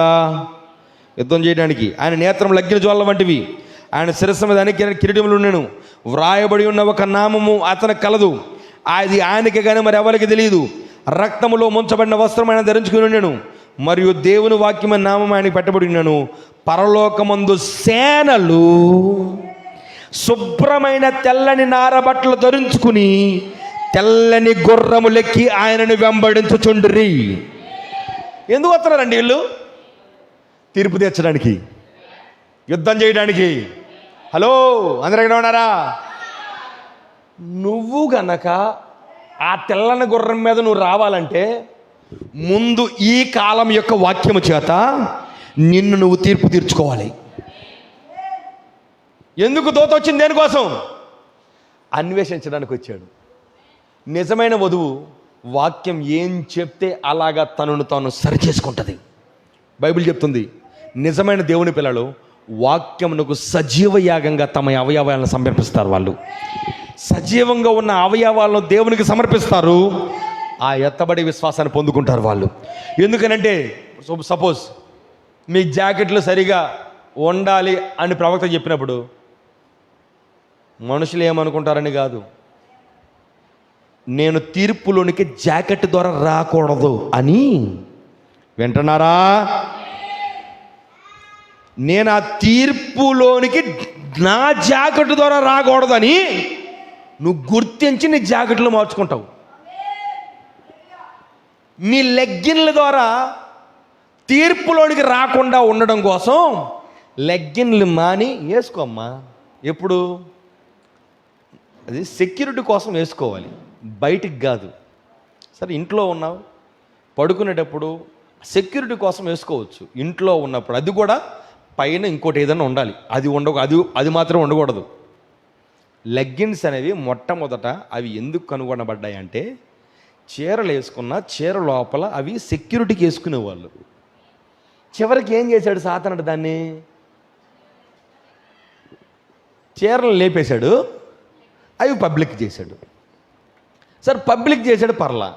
అవి అంతకుముందు పంజాబ్ డ్రెస్సులు అంటే కింద దాకా ఉండేవి, మోకాళ్ళ కింద దాకా ఉండేవి. కింద దాకా ఉన్నాయి కాబట్టి కొంచెం కనీసం అవకాశం ఉండేది. వాడేం చేశాడు? కొంచెం తెలివిగా ఆ పంజాబ్ డ్రెస్సుకి ఏడదాకా కటింగ్ ఇచ్చాడు. అంటే నువ్వు నడుస్తూ ఉంటే గాలికి ఏమైద్ది? అది అటు ఇటు వెళ్తూ ఉంటుంది గాలికి. అప్పుడు నేను అందరూ చూడాలి. దానివల్ల నువ్వు వేసుకున్న ఆ ప్యాంటు వల్ల ఎవడు నిన్ను అశ్లీలంగా చూసినా, వాడు నిన్ను భేదముగా చూసినా, దాన్ని బట్టి వాడు తీర్పులోకి వెళ్ళడు, నువ్వు వెళ్తావు. అందుకే ప్రవక్త మొత్తుకున్నది వర్తమానంలో. అందుకే నీ బొడ్డు కనపడేటట్టు, నడుము కనపడేటట్టు చీరలు కట్టొద్దు అని ఎందుకు చెప్తున్నాడంటే, కొంతమంది వీళ్ళని చూసారా? ఎవరు వీళ్ళు? ఒంగోలులో ఉంటారు వాళ్ళు మార్వాడీస్ డ్రెస్ ఎప్పుడు చూసారు మీరు? వాళ్ళ డ్రెస్ ఎలా ఉంటుంది? వాళ్ళు మామూలుగా లంగాలాగా ఉంటాయి, పైన జాకెట్ ఉంటుంది, ఇంక పొట్టకి గిట్టకి చిన్న పీలకిలాగా ఏది మామూలుగా మీరు ఏస్తారు చూసారా? చున్నీ ఏదో ఉంటుంది చూసు, చున్నీని. అది కూడా ఎలా ఉంటుంది తెలుసా? పల్చగా ఉంటుంది. ఇప్పుడు ఇంకా బెటర్ అండి. మనం వచ్చేసరికి కొంత పెరిగింది. మన భారతదేశంలో ఒకానొక రోజు అస్సలు ఏమంటాం, దిగువ తరగతిలో ఉన్న స్త్రీలు జాకెట్లు వేసుకోకూడదు. నిజం, జాకెట్లు వేసుకుంటే ట్యాక్స్ కట్టాలి. నిజమమ్మా, మన భారతదేశంలో ఉన్న ఆచారం అది. ఎందుకోసం అయ్యి అంటే అవి కనబడాలని. ఎవరు జాకెట్లు వేసుకుంటారో వాళ్ళు ట్యాక్స్ వేసేవాళ్ళు, అవసరమైతే వాళ్ళు కోసేసేవాళ్ళు వాటిని. రే వీళ్ళేంటరా ఇంతలా చేస్తున్నారని. దెయ్యం అలా చేసింది. కానీ దేవుడు కొంత ఈ కాలానికి వచ్చేసరికి అన్ని వస్త్రాలు మనకు వేసుకునే పరిస్థితిని ఇచ్చాడు.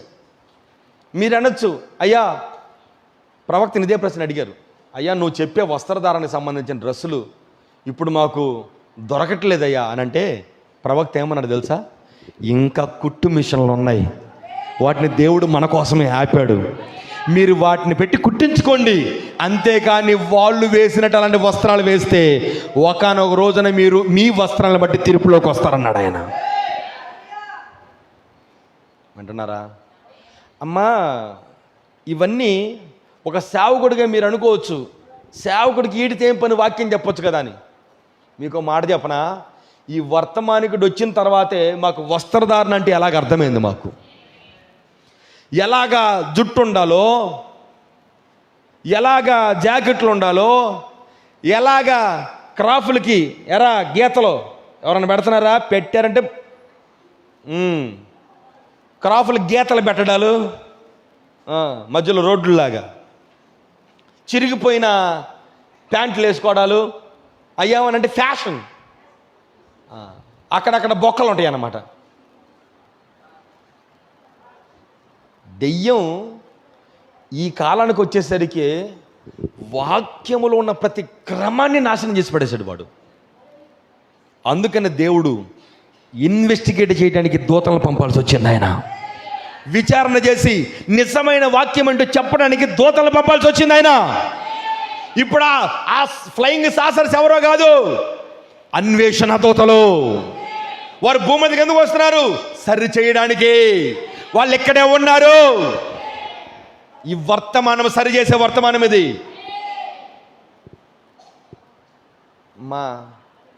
మీకు ఎలా ఉందో నాకు తెలియదు. కొన్నిసార్లు సంఘాల్లోకి మీరు వచ్చే విధానాలు చూస్తూ ఉంటే చాలా బాధేస్తూ ఉంటాం. ఏం చెప్తున్నాను రా నేను? ఏం వర్తమానం చెప్తున్నాను నేను? ఎన్నిసార్లు చెప్పాలి జాకెట్ల గురించి? ఎన్నిసార్లు చెప్పాలి మీ నగల గురించి? ఎన్నిసార్లు చెప్పాలి మీ గజ్జల గురించి? ఏమన్నా మార్పు ఉందా? ఏమన్నా నాకేమన్నా నష్టమా? అమ్మా మీరు బంగారం వేసుకుని నాకేమన్నా నష్టమా? నాకేమన్నా నష్టమా చెప్పండి? అది వేసుకుంటే నరకానికి వెళ్తారమ్మా అని చెప్పడమే నా బాధ. ఎన్నిసార్లు చెప్తున్నా మారు మనసు రావట్లేదంటే ఇంకెవరికి చెప్పాలి నేను? ఎందుకు వర్తమానమేక? తీర్పులోకి రావద్దమ్మా, భయంకరంగా ఉంటుంది. ప్రవక్త అంటాడు, నా శత్రువైన నరకంలోకి వెళ్ళడం నేను తట్టుకోలేను అంటాడు ఆయన. ఎందుకంటే చూశాడు ఆయన, నరకానికి వెళ్ళాడు ఆయన. ఆ నరకానికి దేవుడు అనుమతించాడు వెళ్ళడానికి. 14 సంవత్సరాల వయసులో అతని కాలుకు బుల్లెట్ వెళ్ళి, అది అకస్మాత్తుగా బుల్లెట్ తగిలి కోమలకి వెళితే అతని ఆత్మను దేవుడు పంపించాడు నరకానికి. అక్కడికి వెళ్తే 14 సంవత్సరాల వయసులో ఆ పాతాళంలో, ఆ నరకంలో అక్కడ ఉన్న ముఖాలు చూశాడు. ఈరోజు పెయింటింగ్లు వేస్తున్నారు కదా, ఏంటవి? మేకప్లు, లిప్స్టిక్లు, ఐబ్రో కటింగ్లు, జుట్టుకు రంగులు, గోరింటాకులు, పారాణీలు, ఇవన్నీ అక్కడ వేసుకున్న స్త్రీలను చూశాడు ఆయన. ఆ స్త్రీలు అక్కడ కేకలేస్తున్నారు. ఎలా తెలుసు? ఇది అరుపులు అంట. అక్కడ ఆ అరుపులినే, అయ్యో ప్రభువా నన్ను క్షమించు ప్రభువా, నేను బ్రతికితే నీ కోసం బ్రతుకుతానయ్యా, నన్ను ఇక్కడి నుంచి ఒకసారి తీసుకురా ప్రభు అని ప్రార్థన చేస్తే మరుక్షణం దేవుడు మళ్ళీ నీరు తీసుకొచ్చాడు. అక్కడ ఎందుకు మేకప్లు వద్దాను కేకలేస్తాను? అక్కడ చూసి వచ్చాడు నరకానికి వెళ్ళి ఆయన. అక్కడ నగలేసుకున్న వాళ్ళని చూశాడు. అక్కడ ఈ ప్యాంట్లు అక్కడే చూశాడు ఆయన. అందుకనే ఆ దూతను పంపించాడు. అక్కడ ఉన్న వాళ్ళని చూశాడు కాబట్టే ఒకనొక రోజు జేసీ పెన్నీ స్టోర్ అనే ఒక స్టోర్లోకి తన భార్యతో వెళ్ళాడు. అక్కడికి వెళ్తే మొట్టమొదటిసారి అక్కడికి వెళ్ళంగానే ఒక ఆమెను చూశాడు. ఆమెను చూడంగానే ఈయన వెంటనే ఆలోచిస్తూ ఉన్నాడు, ఈమెను ఎక్కడో చూశాను. భార్య ఏంది? ఏమైందండి? నువ్వు వెళ్ళిపో, నేను ఎక్కడో నాకు గుర్తొస్తుంది, ఏదో చూడరాని చూశాను నేను, ఈమెను ఎక్కడ చూశాను అంటున్నాడు. ఎక్కడ చూసావనంటే పాతాళంలో 14 సంవత్సరాల వయసులో ఆయన వెళ్ళినప్పుడు చూసింది ఏమనే నేను. ఇలాంటి రంగులు ముఖం వేసుకుని, ఇలాంటి మేకప్లు వేసుకుని, ఇలాంటి నగలు పెట్టుకుని, ఇలాంటి వస్త్రధారణ కలిగిన వాళ్ళనే నేను అక్కడ చూశాను. ఆయన అన్నాడు అప్పుడు, పాతాళం భూమి మీదకి వచ్చింది అన్నాడు ఆయన. నువ్వు అలాంటి ప్యాంట్లు వేస్తున్నావంటే దెయ్యము నిన్ను ప్రేరేపించి ఏపించిందని అర్థమవుతుందా? నువ్వు వద్దన్న అలాంటి ప్యాంట్లు వేస్తున్నావనంటే నువ్వు ప్రభావితం చెందుతుంది పాతాళం నుంచి. నువ్వు వద్దన్న అలాంటి జాకెట్లు వేస్తున్నావు కదా, నువ్వు ప్రభావితం చెందుతుంది పాతాళం నుంచి.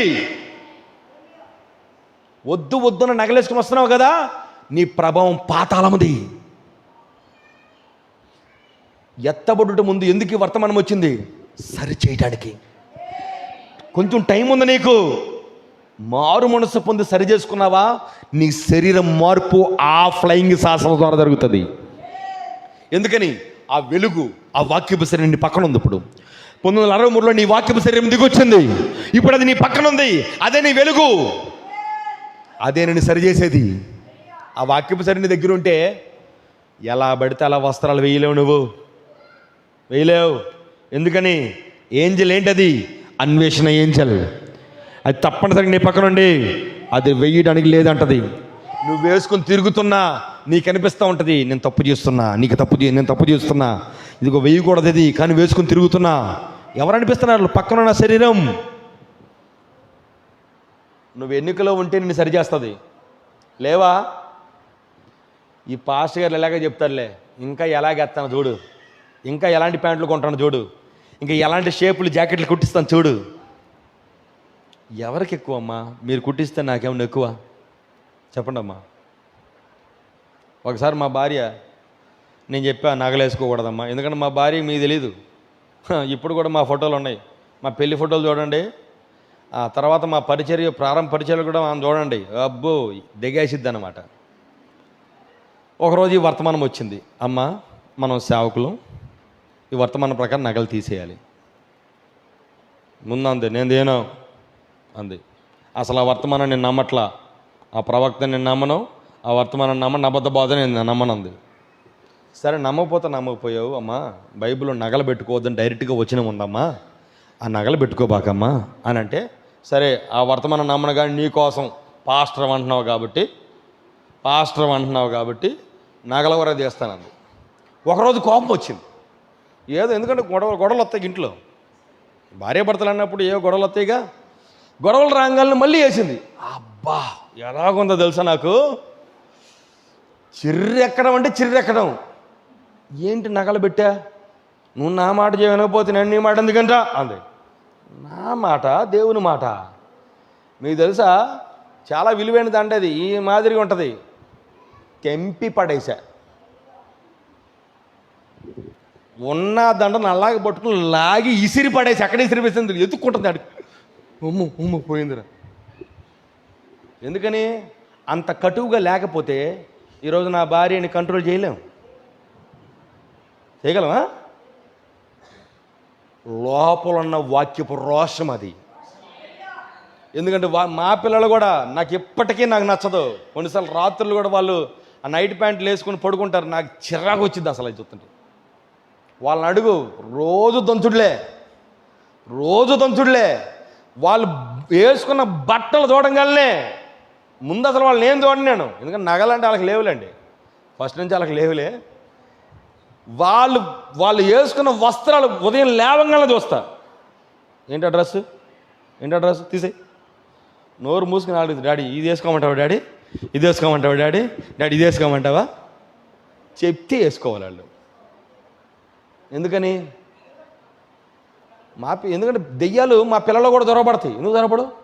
వాళ్ళు అంటారు, నేను వేసుకుంటా, నేను కూడా ప్యాంట్ వేసుకుంటా.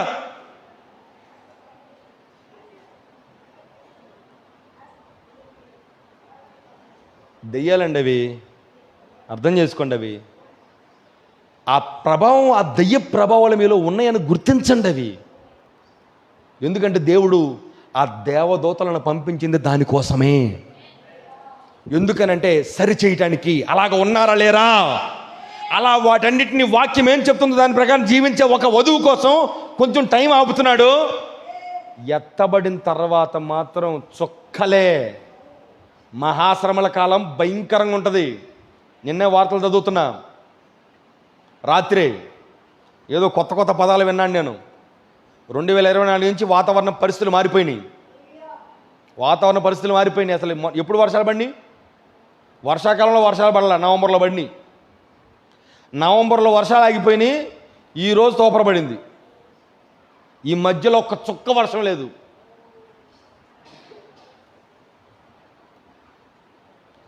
పడాలని చోట్ల పట్టల, పడాల్సిన టైంలో పట్టల, పడకూడని టైంలో పడుతున్నాయి.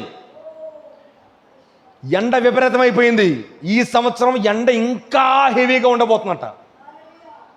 ఇప్పుడు మంచు కొండలు కరిగిపోతున్నాయి. అక్కడ మంచు కొండల్లో ఒక గుడి ఉంద, ఒక ఊరుందట. ఆ ఊరికి మంచే దేవుడు అంట.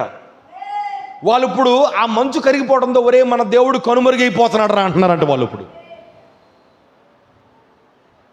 ఆ మంచు కరుగుతా సముద్రం యొక్క ఏమంటాం, సముద్రం యొక్క మట్టం పెరుగుతుందట. సముద్రం మట్టం అది 5 ఇంచులు పెరిగిన చుట్టుపక్కల ఉన్న దేశాలు మొత్తం స్మాష్. ఎందుకు ఈ మాట చెప్తున్నానండి?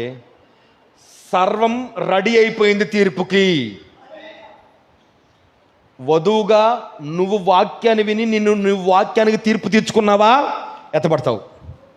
తీర్పు తీర్చుకోకుండా ఏం కాదులే, ఈ పాస్టర్ లేతే అదే చెప్తాడులే, లేతే బాప్తిసం అంటాడు, లేతే ప్రభురాత్రి భోజనం అంటాడు, లేతే నగలు అంటాడు, లేకపోతే వస్త్రాలు అంటాడు.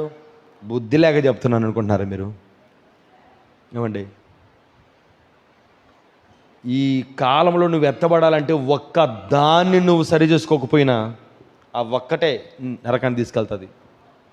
నీ జాకెట్ చాలు నన్ను నరకానికి వెళ్ళడానికి, నీ గజ్జెలు చాలు, గలగలగలమనే గజ్జెలు చాలు నరకానికి వెళ్ళడానికి, నీ ముక్క పుడక చాలు. వెళ్దాం, అంశంలోకి వెళ్దాం. ఇప్పుడు దాకా అంశంలోకి వెళ్ళా, ఇదంతా ఇంట్రడక్షన్. ఇది జాగ్రత్తగా వినండి. ఇప్పుడు ఇంతవరకు అర్థమైంది అనుకుంటున్నాం. అయితే బైబిల్ చెప్తుంది, ప్రతి కాలంలో దేవదూతలు సందర్శిస్తున్నారు ఎత్తబడే ముందు. అందరు ఎక్కడ ఉన్నారా? ఏదో వర్తమానం ఏంటి? ఎత్తబడే ముందు దేవదూతల సందర్శన. నోవా హానోకు ఎత్తబడ్డాడు. మీకు తెలుసా దేవదూతలు అతనితో సందర్శించారని? దేవదూతలు అతన్ని కలుసుకున్నారన్న సంగతి తెలుసా? అసలు హానోకు తీర్పు తీర్చాడన్న సంగతి తెలుసా? లోకానికి తీర్పు తీర్చాలంటే ఎవరు రావాలి? దూతలు రావాలా లేదా? దూతలు వస్తేనే తీర్పు తీరుస్తాడు. యోధా పత్రిక తీయండి ఒకసారి. యోధా పత్రిక ఒక్కసారి 14 వచనం. యోధా రాసిన పత్రిక ప్రకటన గ్రంథం ముందే ఉంటుంది. యోధా రాసిన పత్రిక 14 వచనం. ఆదాము మొదలుకుని 7వ వాడైన హానోకు కూడా వీరిని గూర్చి ప్రవచించి ఇట్లనెను, ఇదిగో అందరికి తీర్పు తీర్చుటకును వారిలో భక్తిహీనులందరూ భక్తిహీనముగా చేసిన వారి భక్తిహీన క్రియలన్నిటి గూర్చి, భక్తిహీనులైన పాపులు తనకు విరోధంగా చెప్పిన కఠినమైన మాటలన్నిటిని గూర్చి వారిని ఒప్పించుటకు ప్రభువు తన వేవేల పరిశుద్ధుల పరివారముతో వచ్చెను. వచ్చారా? వేవేల పరిశుద్ధులతో హానో దగ్గర దిగి వచ్చారా? ఎందుకోసం? భక్తిహీనులకు తీర్పు తీర్చడం కోసం వచ్చారు. అమ్మా వింటున్నారా? అమ్మా వినండి, వాక్యం వినండి. ఎత్తబడే ముందు దేవుని దూతలు దిగి వస్తున్నారు తీర్పు తీర్చడానికి. వారు నిజంగా అలాంటి పాపాలు చేస్తున్నారా, భక్తిహీనులు అలాగే ఉన్నారా లేదని విచారణ చేయడానికి పరలోకం నుండి వేవాల పరిశుద్ధులతో దేవతలు దిగి వచ్చారు అక్కడికి. అందుకని తీర్పు తీరుస్తున్నాడు హానోకు అక్కడ. కానీ హానోకు తనకు తాను తీర్పు తీర్చుకుని లోకమంతా ఆ విషయాలను గమనించలేదు. కానీ హానోకు మాత్రం ఆ పరిశుద్ధులతో సహవాసం చేసి, ఆ దేవుని దూతలతో సహవాసం చేసి ఒక పిరమిడ్ కట్టాడు. ఆయన పిరమిడ్ని కట్టి ఎప్పుడైతే తలరాయిని పెట్టాడో ఆయన నడుచుకుంటా ఎక్కాడు పైకి. విశ్వాసము, సద్గుణము, జ్ఞానము, ఆశనము, సహనము, భక్తి, సోదర ప్రేమ అన్నీ ఎక్కి చివరికి ఎప్పుడైతే తలరాయిని పెట్టాడో కొండ్రెపాట్లో మార్పు చెందిపోయాడు ఆయన. ఎందుకు అందరు అక్కడ గాజా చుట్టూ ఎందుకు పిరమిడ్లు కట్టారు? ఒరే, ఒక మనిషి ఎత్తబడిపోయాడు రా, మనం కూడా కడతాం, మనం కూడా ఎత్తబడతాం. కానీ వాళ్ళకి ఏం లేదు. దేవదూతలు సందర్శించి భక్తిహీనుల్ని హెచ్చరించిన వర్తమానాన్ని త్రోచేశారు వాళ్ళు. హానోకు ఎత్తబడే ముందు వచ్చారా పరిశుద్ధులు? చెప్పాలందరూ. హానోకు ఎత్తబడక ముందు పరిశుద్ధులు, వేవేల పరిశుద్ధుల సమూహములు వచ్చి, వాళ్ళేనండి హానోకి పిరమిడ్ ఎలా కట్టాలో నమూనాని ఇచ్చింది. ఒక్కొక్క రాయి కెంటాలు ఉంటుంది, టన్నులు కొద్ది రాళ్ళు ఇవి.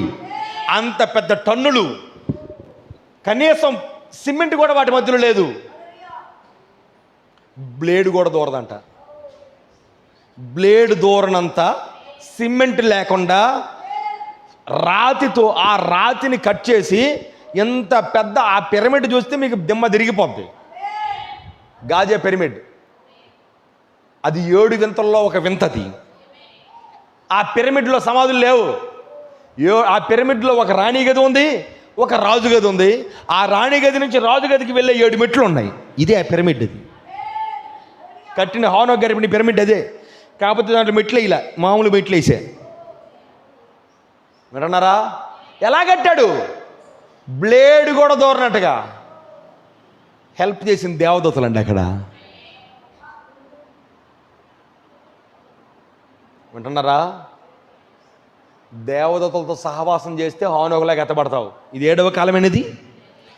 ఆదాము నుంచి 7వ కాలంలో హానోకు దేవదూతలను దర్శించి ఎత్తబాటులోకి వెళ్ళిపోతే, కడపటి ఆదాము నుంచి 7వ కాలంలో ఉన్న మనము కూడా 7 దూతల సమూహంతో దేవుడు దర్శించినప్పుడు ఈ 7 దూతల సమూహంతో మళ్ళీ ఎత్తబాటులోకి తీసుకెళ్తాడు ఆయన. నమ్మితే కృప. నేను ఏబిసిడ్లు బోధించడానికి మాత్రం అక్కడ లేను. ఇవి చివరి దినాలని మాత్రం చెప్పడానికి మాత్రం ఉన్నా. These are the final days. We are in the days of aliens encounter. Aliens, దేవదూతలు సందర్శిస్తున్న కాలంలో మనం ఉన్నాం. యుఎఫ్ఓ అంటే పల్లెలు, ఫ్లయింగ్ సాసర్స్, ఆ ఎగిరే పల్లెలు. వాళ్ళు ఎవరో కాదు, నువ్వు నేనే. ఆ ఏలియన్స్ ఎవరో కాదు, నువ్వు నేనే. ఎగిరే పల్లెలు మనమేనండి. మనమే కనురెప్పాట్లు ఎగిరిపోయేది. ఇక్కడి నుంచి హానోకి ఎలాగే ఎగిరి వెళ్ళిపోయాడు, ఒక్క కనురెప్పాట్లు అలాగే ఎగిరిపోయాడు, అలాగే మనం కూడా కనురెప్పాట్లు ఎగిరిపోతాం. ఆ ఎగిరే పల్లెం ఎలాగైతే ఒక్క సెకండ్లో వెళ్ళిపోద్దాం కనబడకుండా, ఈరోజు మనము కూడా ఆ యూఎఫ్ఓ మనమే. 7 దూతలు పరలోకం నుండి దిగి వచ్చారు అక్కడికి. ఎందుకని? భూమి మీద ఉన్న ఆ అబ్రహాం అనే సహోదరుని ఆ మేఘంలోకి తీసుకెళ్ళారు ఆయన్ని. ఎందుకు? వాళ్ళందరూ కాంతి వేగంలో అకస్మాత్తుగా వచ్చారు వెలుగులాగా. ఇతన్ని కూడా ఒక్క క్షణంలోనే మేఘంలోకి తీసుకెళ్ళిపోయారు. ఈరోజు నిన్ను నన్ను కూడా అలాగే తీసుకెళ్లి వర్తమానం ఇదే. అందుకనే హానోకు ఎత్తబడక ముందు దేవదూతలు సందర్శించారు. రెండవది, అబ్రహాము శారాలు మమ్రే దగ్గర, ఆదికాండం మనం 18వ వచనం చదివితే, మమ్రే దగ్గర సింధూర వనంలో అబ్రహాం దగ్గరికి 3 దూతలు దిగి వచ్చారు. ఎంతమంది దిగి వచ్చారు? 3 దూతల్లో 3 దూతలు కాదు. ఒకరేమో యెహోవా, ఎలోహీం, దేవుడే. మిగిలిన 2 మాత్రం దేవదూతలు. ఒకరేమో అబ్రహాము శారాల యొక్క విశ్వాసాన్ని వృద్ధిపరిచి వాళ్ళ కనులు తెరవడానికి వస్తే, ఇంకొక 2 లోతు కుటుంబానికి వెళ్ళి సొదొమ గొమొర్రా ప్రాంతాలకి కళ్ళు మూయడానికి వెళ్ళారు. ఈ కాలం యొక్క ప్రవక్త వధువు యొక్క కళ్ళు తెరవడానికి వస్తే, బిల్లీ గ్రహాం, ఓరల్ రాబర్ట్స్ ప్రపంచానికి కళ్ళు మూయడానికి వచ్చారు వారు. అందుకని ఈ వర్తమానాన్ని ఎవరు గుర్తించట్లా. ఈరోజు ఒక అగ్ని స్తంభంతో దేవుడు దిగి ఒక ప్రవక్త దగ్గర దిగి వచ్చాడు. ఎవరికన్నా తెలుసా? ఆ సంఘాలు ఎంతమంది ఉంటారు? కొద్దిమంది. ఆ ఫోటో లేకుండా, ఆయన ఎవరో తెలియకుండా ఉన్న సంఘాలు మాత్రం లక్షల్లో ఉంటున్నారు. కారణం ఏంటండి? లక్షల్లో ఉంటున్నారు అక్కడ. మీరు అనుకోవచ్చు లక్షల్లో ఉన్నదే పెద్ద సంఘం కాబట్టి అదే ఒరిజినల్. నేను చెప్తున్న పచ్చి డూప్లికేట్. అది డూప్లికేట్ దగ్గర ఎక్కువ మంది ఉంటారు. ఎందుకంటే డూప్లికేట్ దగ్గర ఎందుకు ఎక్కువ మంది ఉన్నారంటే, అక్కడ జాకెట్ల గురించి చెప్పాడు ఎవడు లేడు, లెగ్గిన్ల గురించి ఎవడు చెప్పడు, అక్కడ నగల గురించి ఎవడు చెప్పడు, అక్కడ చెప్తే పాస్టర్ ఉండరు అక్కడ. ఇక్కడ ఎవడు నన్ను పంపలేరు. అర్థమైందా? ఎవడు నన్ను పంపలేడు ఇక్కడి నుంచి. అందుకని దేవుడు ఏం చేశాడంటే, ఏ సంస్థ కింద లేకుండా ముందు సపరేట్ చేశాడు నన్ను. ఎవడు తరవకుండా నిలబెట్టాడు ఆడ. ఎందుకంటే నువ్వు ఇప్పుడు ఏం చెప్పినా చెల్లిద్ది. ఒక పాస్టర్ ఉన్నాడు, ఆయన వివేచన వరం కలిగిన వాడు. ఆయన వింటున్నారా? ఆయన అంటున్నాడు నాతోటి, ఇదిగో నువ్వు పలానా ఊరిలో పరిచయం చేస్తున్నావు, అక్కడ నీకు దెయ్యాలు లోబడుతున్నాయి అన్నాడు ఆయన. వింటున్నారా? ఇక్కడ నేనేం చెప్పానో, ఇక్కడ నాకు వ్యతిరేకంగా ఏ దెయ్యాలు పనిచేయవు. ఇక్కడ అది పవర్ ఎక్కడ ఉంది. వింటున్నారా మీరు? ఇక్కడ ఎవడు వచ్చి ఇక్కడ ఏషాలేసే కుదరదు ఇక్కడ. ఎందుకంటే ఇక్కడ ఏ దెయ్యాన్నైనా బంధించే అధికారం దేవుడు ఇక్కడ ఇచ్చాడు ఇక్కడ. ఎందుకంటే బైబిల్ చెప్తుంది, ఇది కూడా వాగ్దానమే. ఆ బండ ప్రత్యక్షత. ఎప్పుడైతే యేసుక్రీస్తు ఎవరన్న ప్రత్యక్షత వస్తుందో పాతాళలోక ద్వారములు వాని ఎదుట నిలవనేరవో. ఈయన ఎవరో నాకు తెలుసు, ఈ క్రీస్తు ఎవరో తెలుసు, 7 దూతలు ఎవరో తెలుసు, ఈ వర్తమానం ఏంటో తెలుసు, ప్రత్యక్షత ఉంది. అందుకని ఇక్కడ ఈ వర్తమానానికి వ్యతిరేకంగా ఏ దెయ్యం ఇక్కడ పనిచేయడానికి లేదు ఇక్కడ. అందుకని అబ్రహాము శారాల కాలంలో వచ్చారా దూతలు? అబ్రహాము శారాల శరీరాలు మార్చబడ్డాయా? సొదొమ గొమొర్రా నాశనం చేయబడిపోయింది. ఇప్పుడు కూడా ఇది సొదొమ గొమొర్రా ఇప్పుడు ఉంది. ఈ ప్రపంచం సొదొమ గొమొర్రా. అక్కడ అగ్ని గంధకాలతో దేవుడు నాశనం చేసిన సొదొమ గొమొర్రా ఎప్పటికీ ప్రపంచ పటంలో ఎక్కడ ఉందో ఎవడో తెలియదండి. సొదొమ గొమొర్రా అనే పట్టణం ఎక్కడుందో ఎవరికి తెలియదు. ఎందుకనంటే పక్కనే ఉన్న నదిలో కొట్టుకుని పోయిందంట ఊరంతా. అగ్నితో నాశనం చేసి కొట్టుకుని పోయి చేసి ఎందుకు చేశాడు. ఇప్పుడు కూడా ప్రపంచం అగ్ని గంధకాలతో నాశనం చేయడం కోసం ఉంది. దానికి ముందు నువ్వు ఎత్తబడ్డావా దాన్ని రాలవు. ఇంకో చోట ఉంది, మరొక ఆయన ఉన్నాడు గిద్యోను. గిద్యోను మన కాలకైన సాదృశ్యం. ఎందుకంటే గిద్యోను కాలంలో మూడు గుంపులు వాళ్ళు గిద్యోను మీదకి వచ్చి తన ఆహారాన్ని ఎత్తుకుని పోతూ ఉన్నారు. చెప్పడానికి టైం లేదు. 3 గుంపులు అంటే ఏంటి? తెల్లని గుర్రం మీద, ఎర్రని గుర్రం మీద, నల్లని గుర్రం మీద వచ్చి వధువు యొక్క వాక్యాన్ని ఎత్తుకుని పోయే గుంపు వాళ్ళు. అయితే ఈ గిద్యోను పండించిన పంటంతా వాళ్ళు ఎత్తుకుని పోతున్నారు, వాక్యములంతా ఎత్తుకుని పోతున్నారు. ఒకనొక రోజు ఒక దేవదూత ప్రత్యక్షమాడు అతని దగ్గరికి. అప్పుడు ఆ దేవదూత అడుగుతున్నాడు, అయ్యా యెహోవా మాకు తోడుగా ఉంటే అద్భుతాలు ఎక్కడా, ఆశ్చర్యకార్యాలు ఎక్కడా? ఇదిగో గిద్యోను, నువ్వే ఆ ఆశ్చర్యం చేయాలి, నువ్వే అద్భుతం చేయాలి. అందుకే నీ దగ్గర దిగొచ్చా. వాళ్ళు చేసిన కార్యాలన్నీ చూశా నేను. ఇప్పుడు అందుకని నీకు బలాన్ని ఇవ్వడానికి వచ్చా. నీకు ఒక సైన్యాన్ని ఇస్తా. నువ్వు ఆ సైన్యంతో 3 గుంపులతో వచ్చిన జనాలను నాశనం చేస్తావు అన్నాడు.